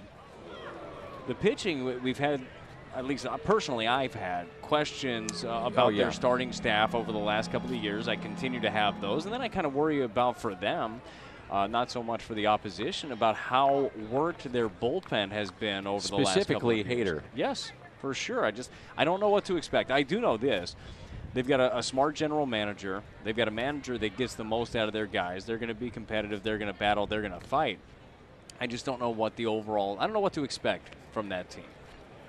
Return of Yelich obviously is big for the middle of their lineup, but I think the point that you're trying to make maybe here, and I'm with you, is how much can you use Josh Hader? He's the anchor of your bullpen, but there's only so many times you can go into the well. And they have used him a ton to get into postseason play the last 2 years. It's popped up on the infield, and it is caught. Edman back to the bag at first. We said some of those pop-ups would be an adventure, and there you go, case in point. That was a long way to go right there. I mean, he's chasing this thing for about 100 feet. This thing starts around shortstop, ends up around second base, and good job not giving up on it. Day like this, though, ball in the air, don't take anything for granted. There's Max Schrock, who's had a good camp at the plate. He has hit a lot of levels of the minor leagues. And he was part of the Piscotty deal with Jairo Munoz.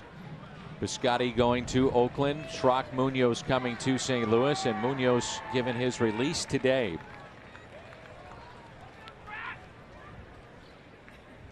Here's a 1-0 pitch.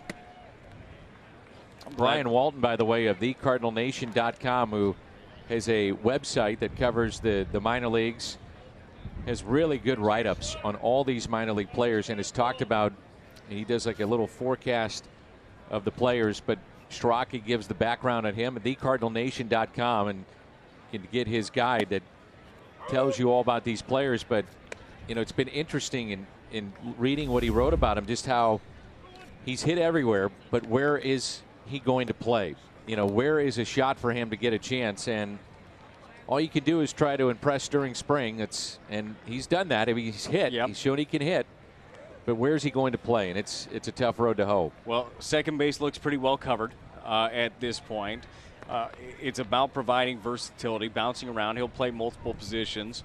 But I like that he's showing up on the big stage. I like that he's taking advantage of this opportunity here. And that's yanked foul way out in front. Edman was running, and it's 2-2. Because going back to the trade initially, Max Schrock was the name that we were talking about the most. He was the highest touted prospect. It took Jairo Munoz having that fantastic spring, had an injury, and he got a ton of reps and took advantage of it, ran with the job, and it turned into a couple of year career here, and who knows what the next chapter for Munoz looks like. But Schrock was supposed to be that guy. Edman running, throw down to second, and a stolen base for Tommy. Another aspect of his game that you appreciate. Good speed, a threat to steal. Puts himself in scoring position. Good speed and really good instincts as well, because you've seen it over the years, Dan. Guys that have good speed but really don't know how to run the bases. Gets himself a good jump, throw is high and wide. And as soon as you get on, you know you're a threat. He could be on second. I mean, he could get himself a good jump here. Score on a little blooper. And a swing and a miss by Schrock, so Edman is left stranded. Sends us to the 7th inning, and the Cardinals lead at 4-1.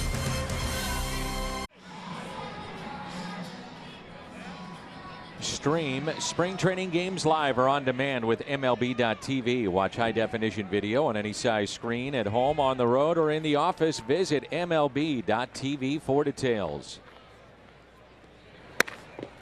And a fastball taken high. 3rd inning for Austin Gomber.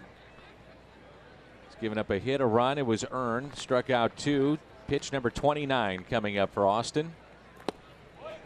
And therefore strike to Aledmys Diaz.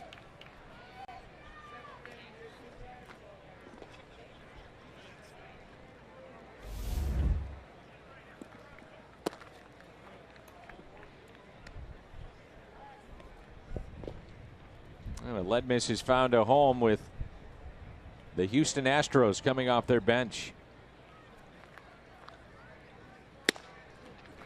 3-1. And a right-hander for Houston getting loose in their pen. No activity for St. Louis. At some point you got to start to string the starts out or the appearances. In the air to center. Stays in the ballpark. And the catch is made. That's kind of part of what we were talking about before as the Cardinals make their first round of cuts today. There are only so many mouths to feed. There are only so many innings now. There are only so many at-bats. Everybody needs to get their reps in, and it's oftentimes it's not a reflection of play necessarily. It's just, look, there are some guys that got a chance to head north, and there are others that don't. We got to get those guys reps. It's been a unique camp with all the players in.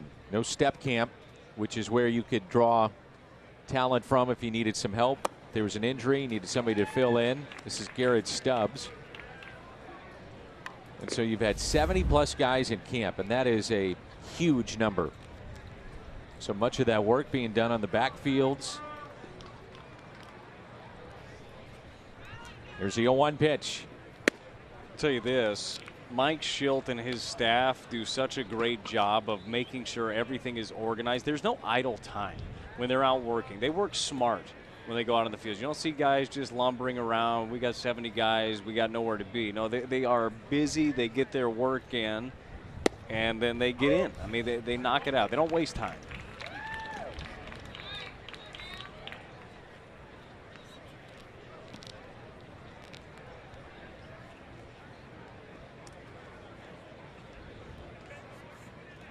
And the 1-2. 2 balls and 2 strikes.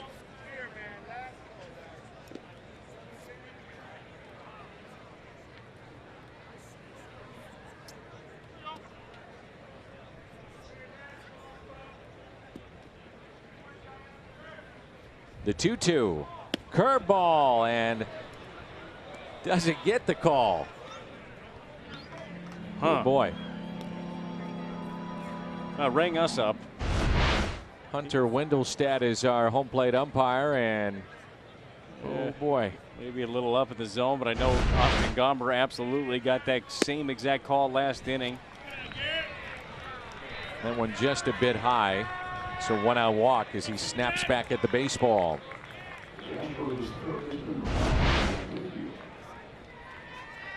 Yep, I missed it. That's on me. You know what? You respect that, though, because there are definitely guys out there that'll just get mad at you for giving them the eye. I thought he'd get the next one then. Yeah, which was a little borderline pitch there, too. I know. Well, it's tough, though. It's tough to give the one that was under that and then the one that's above it, call it a strike. If given the opportunity here, though, Austin Gomber would likely get the benefit of doubt on a pitch. And that's part of the human element. Yeah. And a part of the human element that might very well be gone here soon in this ball game. Electronic strike zone. Yeah. Jack Mayfield at the plate. Which then, you know, you think about pitch framing and the importance of that in the game now. That goes away for a catcher. Yeah, so I was thinking about this the other day in regards to Yadier Molina. We know how great he is and how he's been. I would say this, cherish it. Cherish it now. Watch what he does now, because in a couple of years, if that comes, not to say we won't have guys that don't have the ability to be great behind the plate, but it won't be a necessity anymore. Therefore, it won't be valued, and it probably won't matter. And to me, we will lose out on one of the most, I don't know if it's exciting necessarily, but it's most intricate parts of the game is the catcher behind the plate and how he frames pitches and how he sets things up, the relationships that he has with the umpire. I mean, it's just stuff like that, the game within the game. Sure. To me, it's intriguing. 0-2 taken high. So appearances like this are important for Gomber, not only trying to crack a rotation, but maybe even the Cardinal bullpen. Indications are that Andrew Miller would be unavailable for opening day. Not official. We'll find out. Could very well be, though. And you're going to need a lefty, another one in that bullpen. And there's a strikeout. Gomber, his second strikeout today. Let's go pitch by pitch. Well, Austin Gomber showing him the heater, blows it by him here. Another one down in the zone, gets a foul ball. He's ahead in the count. Buries a breaking ball. Really good pitch right there. Goes upstairs. I love how he set him up for the strikeout here, because you know he's thinking there, all right, he showed me the fastball up in the zone. Here comes the big breaking ball. Great job tying him up with a heater on the inner half. The ball outside to Ronnie Dawson. More so now than ever in the game of baseball, since we have information at our fingertips, not falling into patterns as a pitcher is so incredibly important now. So if you're a guy that generally follows something up with a certain pitch, nice play by Nagowski over at first, you got to be able to mix it up. Time to stretch. Redbirds on top. It's 4-1.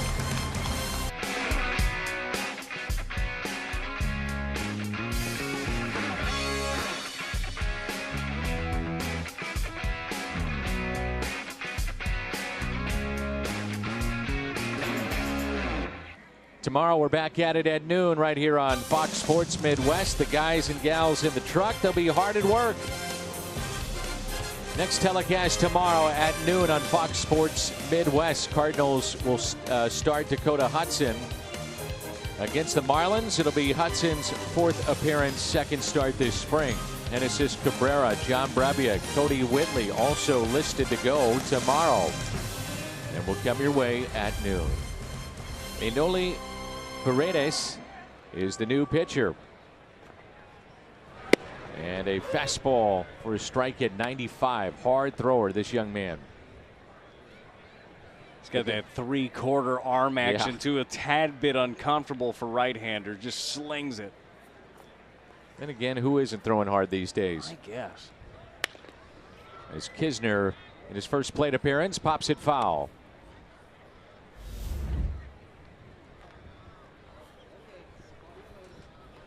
Justin Williams on deck.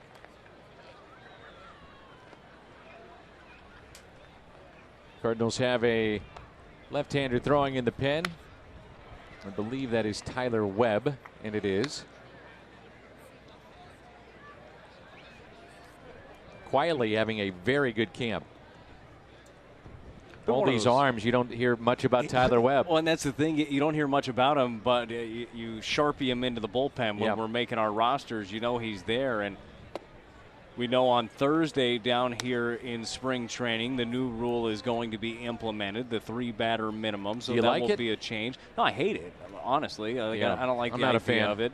It is what it is, like anything else. You'll get used to it. Who knows? Maybe Major League Baseball will look at it after a year and say, nah, okay, we tried something. I don't know. But I do like the fact that Tyler Webb, among others, that he can get everybody out. He's got good reverse splits. It's going to be a challenge, though, and I know that Mike Schilt addressed it this morning. He talked to us, a couple weeks about this as well. It's no insignificant thing. It's a big change. Nasty slider right there.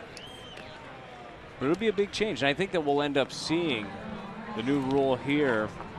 The pitcher must pitch to a minimum of 3 batters. We know it changes if he finishes the inning or if there's an injury. It is what it is. But I think another change that we'll see is starters being pushed a little bit longer. Like having that conversation, hey, do you have one more batter in you? To come in and get one guy, and then you bring in your lefty. Do you go back and have, there's Justin Williams, homered the other night in ballpark of the Palm Beaches, or do you carry the quote-unquote long man? Does he become a factor in a bullpen? Now, there's talk that, well, it takes a lot of the lefty-lefty matchup and managing out of the game. I was talking to Mike Schilt about that. He said, I look at it a little differently. He said, I'm not sure where I stand on this, but there's going to be a lot of managing and how you think about where you're going in the 7th and the 8th and maybe years past. and your closer may come in earlier than even coming in the ninth inning, and how you want to do it. Yeah, it's not less managing by any means. Different. No, it's different for sure. Yeah. And that's going to be a thing. And you know Mike Schilt really well. He is a student of the game. You know that he's gone through as many scenarios as he possibly can in his head already. He and his staff, he said they've had extensive conversations on this already. But you don't know until you get into the games, until you start working through it. But I'll say this, he's going to be prepared. Here's a 1-2. Williams did not go. He had a long home run the other night. This is Thursday night, off day yesterday, and it was a split doubleheader, and he crushed that ball. So maybe you've wondered, you know, what is it? We've heard about this Justin Williams. What is it? Well, that's it. I mean, it's that power potential that he has. Turns and burns on the fastball in there. Gets caught on this one high up in the zone. Kid's got a lot of potential. Power from the left side is something that you're always looking for at the big league level. Hasn't had a great camp. I would say that coming into this camp, when you were thinking about Thomas, O'Neill, Justin Williams was mentioned, he's probably dropped off as compared to the others. Yeah, I would agree. A strike to Edmundo Sosa. Sosa played winter ball this offseason, and they're seeing more of that. Power. This to right, and this is gone. Edmundo Sosa right on cue with a home run to the opposite way. And the Cardinals have a 5-1 lead.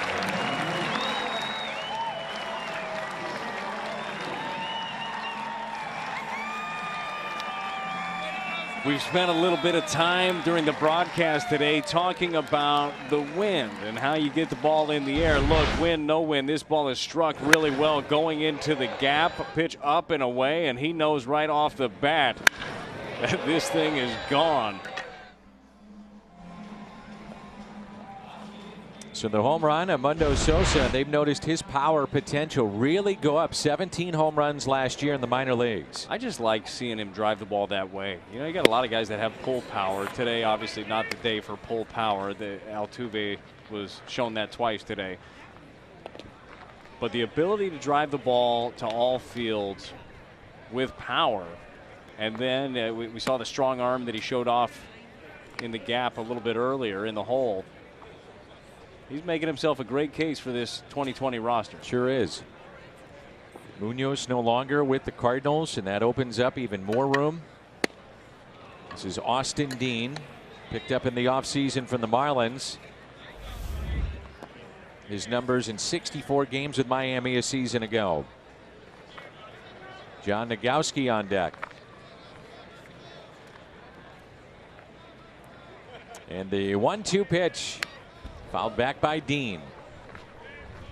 Cardinals, although there haven't been great numbers with Dean in this camp, they do like what they see. And that's something you have to keep in mind this spring. And talking with the coaching staff, they say the at-bats, for the most part, not always, have been good. They like what they see. And he's played outfield. He's played a little bit of the infield, primarily an outfielder.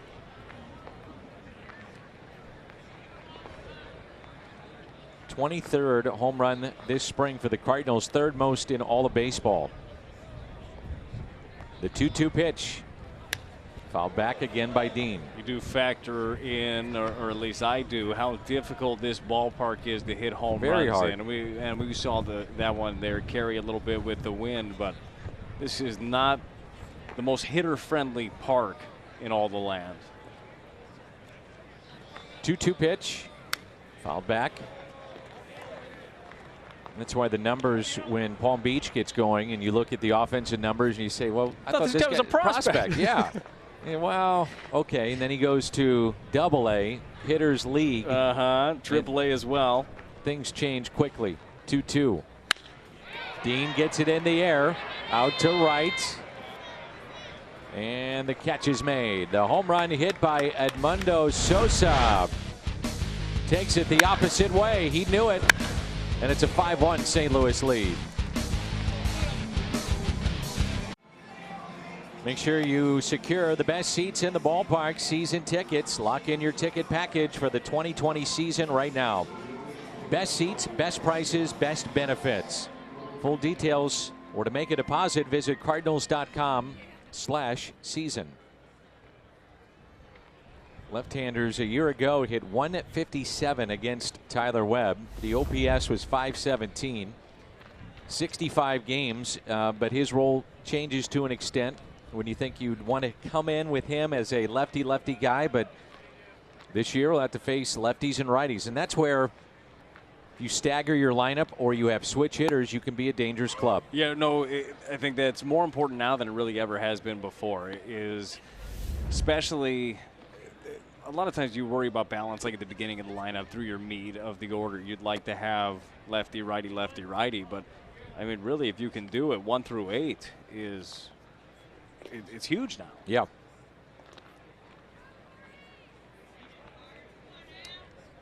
Corey Jolks at the plate and a base hit to left.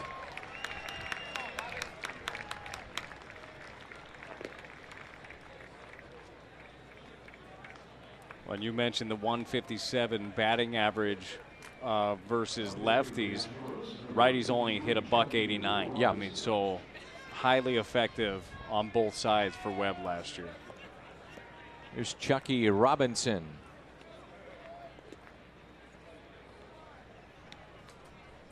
Robinson to face Tyler Webb.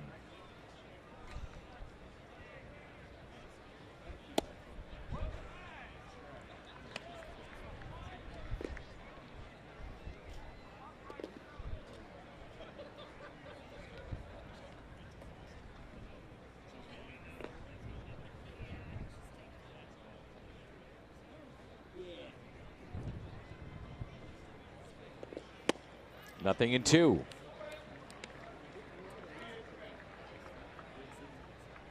A chilly day here at the ballpark. Billiken basketball coming up later tonight. And I guess chilly is relative to Always. wherever you're watching this Always, from. yeah. I'm not trying to rub it in. No, I get it, Dan. It's chilly for down here. Carved him up and a strikeout for Webb. First out here in the 8th. 3 straight heaters right there from Webb too. You got to always be, had him set up for the off speed right there. Just goes with the fastball up and away.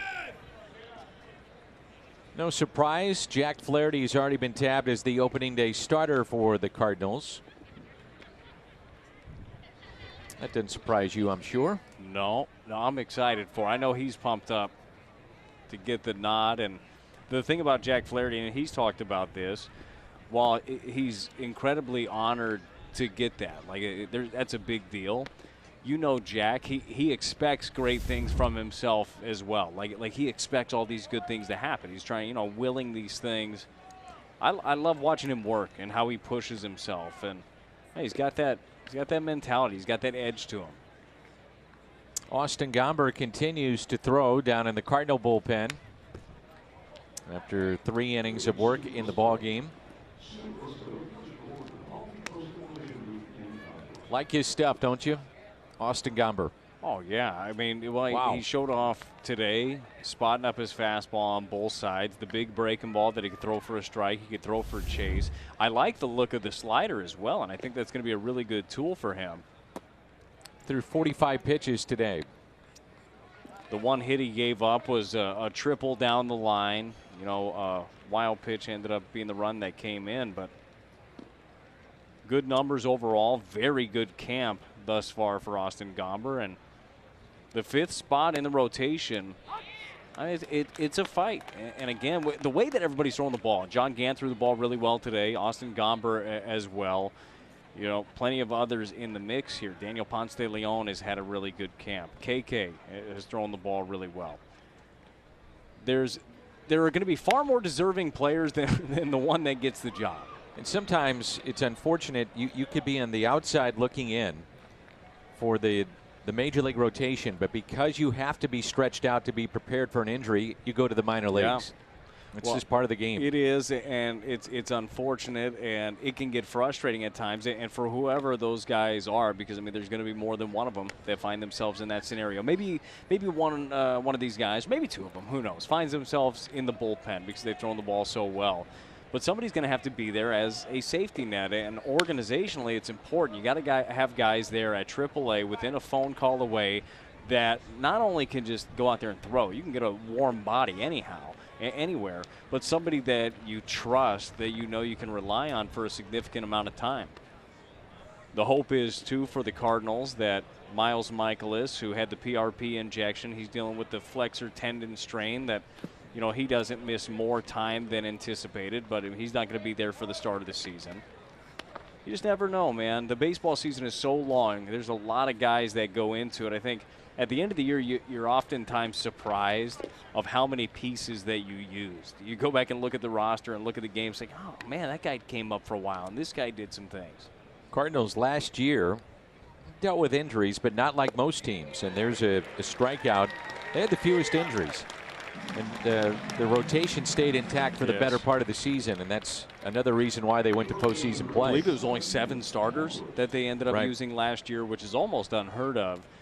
And look, fingers crossed, the hope is you're able to have something like that again. Obviously, with Miles Michaelis being on the shelf early on, it puts a little bit of a dent in that. But organizationally, you have depth there. You have pitching depth. You've got great starters. The bullpen's going to be really good for the Cardinals, too, and I'm really intrigued to see who emerges out of there. One name that you and I were talking about before the broadcast that is really, not that he wasn't on the radar before, but has emerged big time this spring, is Jose Fernandez.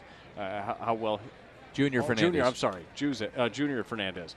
I knew I said the wrong name when it came out, but Junior's throwing the ball so well that, I mean, he is turning heads. Cody Whitley would be one that's doing the same thing. Sun peeking through the clouds here at the ballpark. Good, I need a tan. Nick Tanalou. Yeah, you just need some kind of sun to hit your skin. Yeah. Anything. Yeah, Mo was making a little bit of fun of me earlier. Well, said that maybe I should stand in the sunshine. So I said I was here for a week, like a week ago. This is as good as it gets. Next pitch to Tanalou, a strike.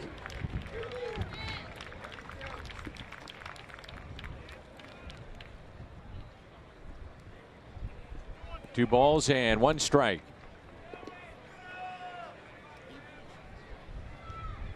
Cody Whitley scheduled to pitch at some point tomorrow. Dakota Hudson will go for the Cardinals. We're on the air at noon. Todd Hollandsworth of Fox Sports Florida will join us, the analyst for Marlins baseball.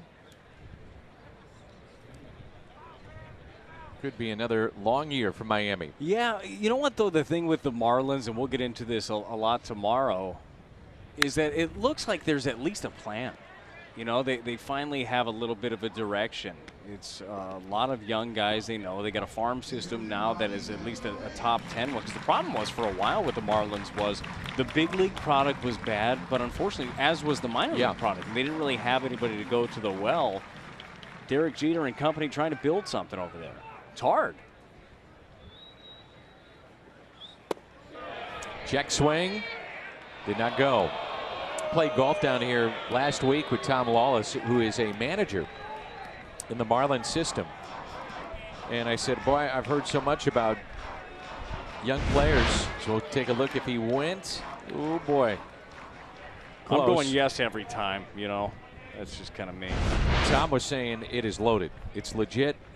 It's good players, good pitching coming. And that one, he definitely went. Another strikeout for Webb, 3 in the inning after a leadoff single to left.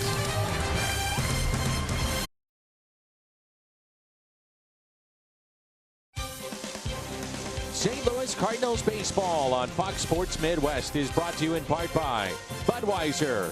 Wherever legendary MLB moments happen, Budweiser will be there. By Shelter Insurance. For your auto, home, and life, wear your shield, wear your shelter. And by Ford, the official car and truck of the St. Louis Cardinals. Nice day here at Roger Dean Stadium in Jupiter, Florida. 5-1. The Cardinals with the lead in the bottom of the 8th. John Nagowski will be the batter. Ralph Garza Jr., the new pitcher for Houston. His numbers a season ago in the minor leagues. Cardinals with A pair of right-handers starting to throw in the bullpen. One thing we've seen out of John Nogowski is an excellent glove man at first base. He is noted for that. But a really good idea of what he's trying to do inside the strike zone. Doesn't take a lot of pitches that are balls in terms of understanding what a pitcher's trying to do to him. He's talked about trying to get a little bit more lift. Working with Jobel Jimenez, the assistant hitting coach here with the Cardinals, had him in the minor leagues. The 2-0 pitch. Lifts it in the air down the right field line and slices foul and out of play. It's kind of what you like to see, though, in a count like that is don't get cheated. Yeah. You know, you got him 2-0. Take that big hack, see what happens. Working counts is great, and knowing your strike zone is huge, but then knowing when to pounce, I mean, that's where the difference is made. 2-2 the count. Rangel Ravelo is moved to the on-deck circle.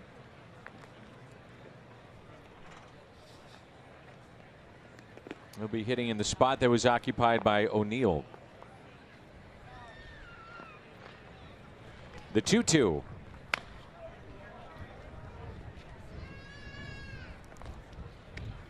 Ravelo, another one of those. It's had a solid camp. Not overly flashy, but trying to earn a spot on the bench. Gives you that quote-unquote professional at bat, and looks like he's got a good shot to make the club. Well, you think of guys that can be dangerous coming off the bench, and Ravelo, he fits that bill for me. 3-2. A lot of times now you have more guys that are versatile off the bench. They can play a little bit of everywhere.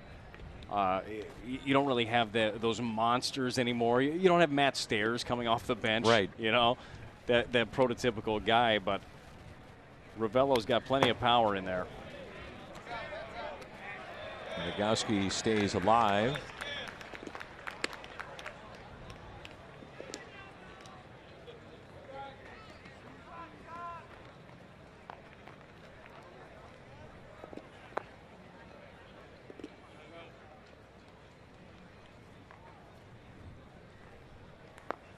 The 3-2 pitch. Hit out of play. Yeah, Nogowski's in a tough spot when you got Paul Goldschmidt signed to a long-term deal in front of you. Not easy. No, that's called a roadblock. Yes, it is. Generally, you know what though? You can't ever think about that. You can't ever worry about that as a player. While it's hard to not let that creep in your head, you got to go out and do your thing. And you never know. You know, never know who's watching. Never know what opportunity might arise. Good at bat. It's a perfect bat of what we were talking about there from Nogowski. Leadoff walk in our Budweiser plays of the game, and a little 2-out rally. Little bingo here, Brad Thompson. Well, look at these guys just trading places. Yachty's showing it off a little bit. Going offo here to get another one driven in. Colton Wong rips one right past Gurriel at first base that drives in two. And the Cardinals getting some things going offensively a little bit today. Rangel Ravelo looks at strike one. Hit .299 last year in 95 games at Memphis. Spent 29 games with the big club. Very well pitched ball game for the Cardinals here too. Gant looked really good. Gomber coming in doing his thing. Webb punching out 3 in the last inning. Only 3 hits allowed by Cardinal pitching today. Rangel is only 27. He's been in pro ball since 2010 and made his major league debut a season ago. Getting a lot of time in the outfield. Could be 2, 6-4, 3 on the double play.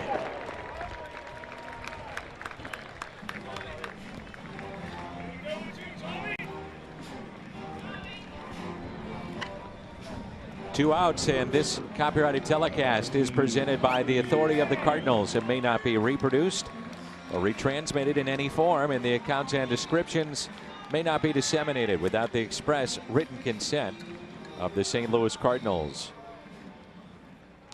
Here's Tommy Edman. Was hit by a pitch back in the 6th inning.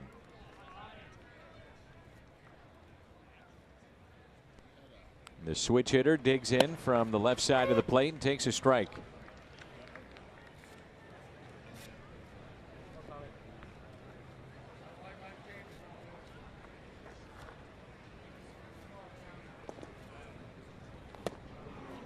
Nothing in 2.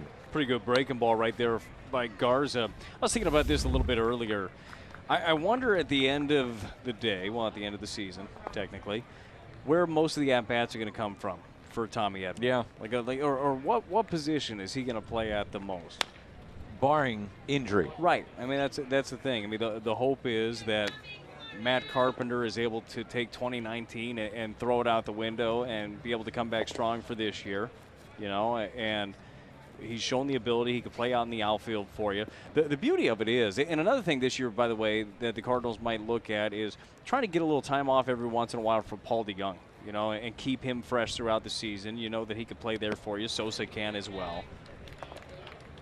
But he is one of those guys that can bounce around position to position and help you keep your entire team fresh while getting him everyday ABs. Ben Zobrist. Yeah. Good example. Made a pretty good career out of that, hadn't he? Yes.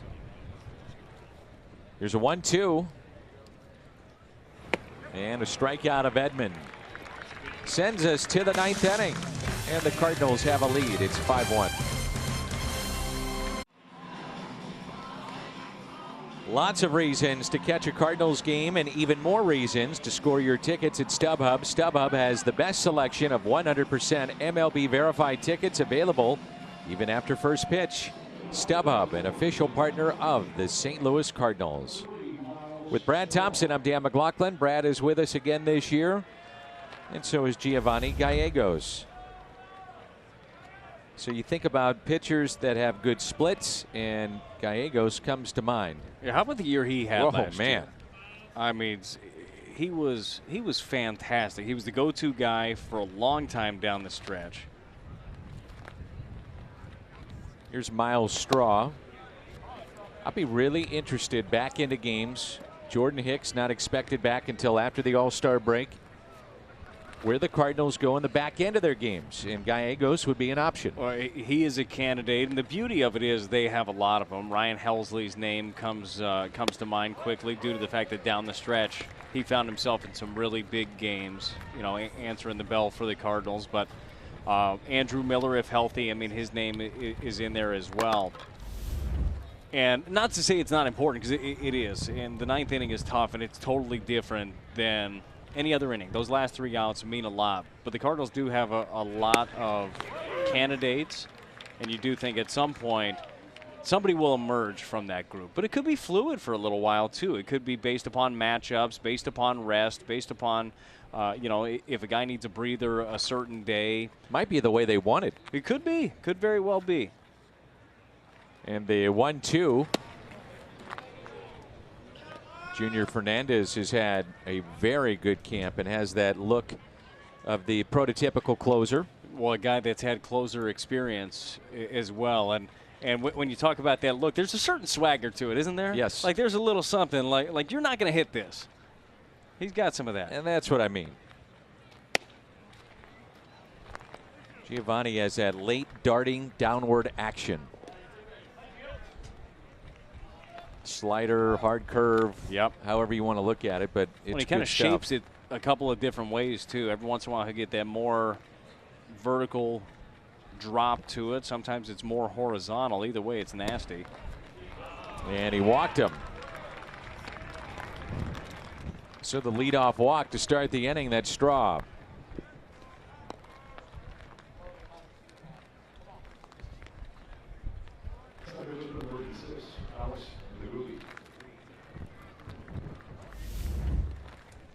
Alex DeGuti. The batter now for Houston. Giovanni also has the ability to get you a ground ball with that late movement downward. Love a ground ball here. Get yourself a double play. That misses in, and Gallegos. It's kind of like this the other day where he had a strike zone that shrunk on him a bit. You could tell he was frustrated. He hasn't been happy with a couple of the calls here.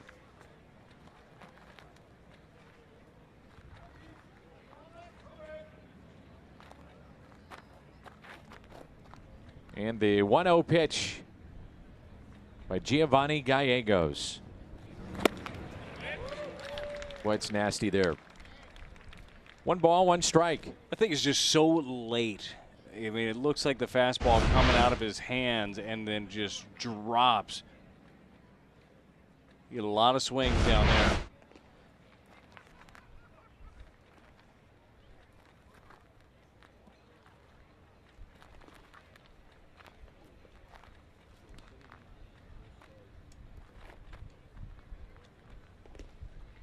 And the 1-1 pitch by Gallegos. There's your ground ball. And there's your double play. 6-4-3. Took a little tricky hop at the end, too, on Sosa. Asking you shall receive, though, Dan. This ball is hit well. Sosa knows he's got plenty of time. No need to rush anything. Nice, strong feed and complete that thing. Hey, I'm sure that a lot of people were thinking when we were talking about back end of the bullpen options. I'm sure people were sitting there at home saying, well, what about Alex Reyes? You know, how about Reyes being in that mix? I think we've seen a lot of good things out of Alex Reyes so far. The one thing that I'd like to see, I'm sure he'd like to see, organization would like to see in the next couple of weeks, is just a tiny bit more consistency overall in his stuff. Because you know it's lights out. You know he can strike out the world when he's on. But it's about the pitch in, pitch out. Can you repeat and do that? That's going to be the challenge for Alex Reyes. There's Garrett Stubbs with 2 outs. And it's 1 ball and 1 strike. Yeah, there are some pitches that you watch with Alex Reyes and you say, okay, that's it. I mean, that plays. Yeah, you'll like laugh at times. Like, okay, good luck. Good luck hitting that. But then the next pitch right after that is when he gets burned. And consistency at this level is part of the name of the game, as you well know. 1-1 pitch. Grounder tap foul, and it's a ball and 2 strikes. Mike Schill trying to become undefeated as a married man and the manager of the Cardinals. A trend we'd like to see continue for quite some time. Yes. The marriage and the winning streak, obviously. Good point. There's both of those. Yeah, you got to make sure you're on a winning streak on both. That's a forever thing. Yeah. And the 1-2 pitch. 2-2.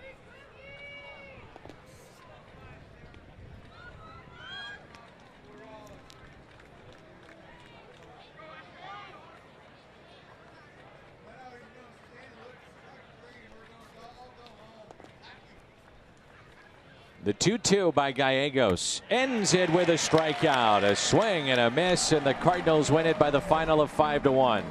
A well-pitched ball game by the Cardinals. Gant, Gomber, Webb, and shutting the door right there. Look, a good ball game. Some timely hitting, and as you mentioned, undefeated as a married man. And look, I'm undefeated with you this spring. I like that too. Feels good. Good to have you back. 5-1 the final. We'll wrap it up in a moment.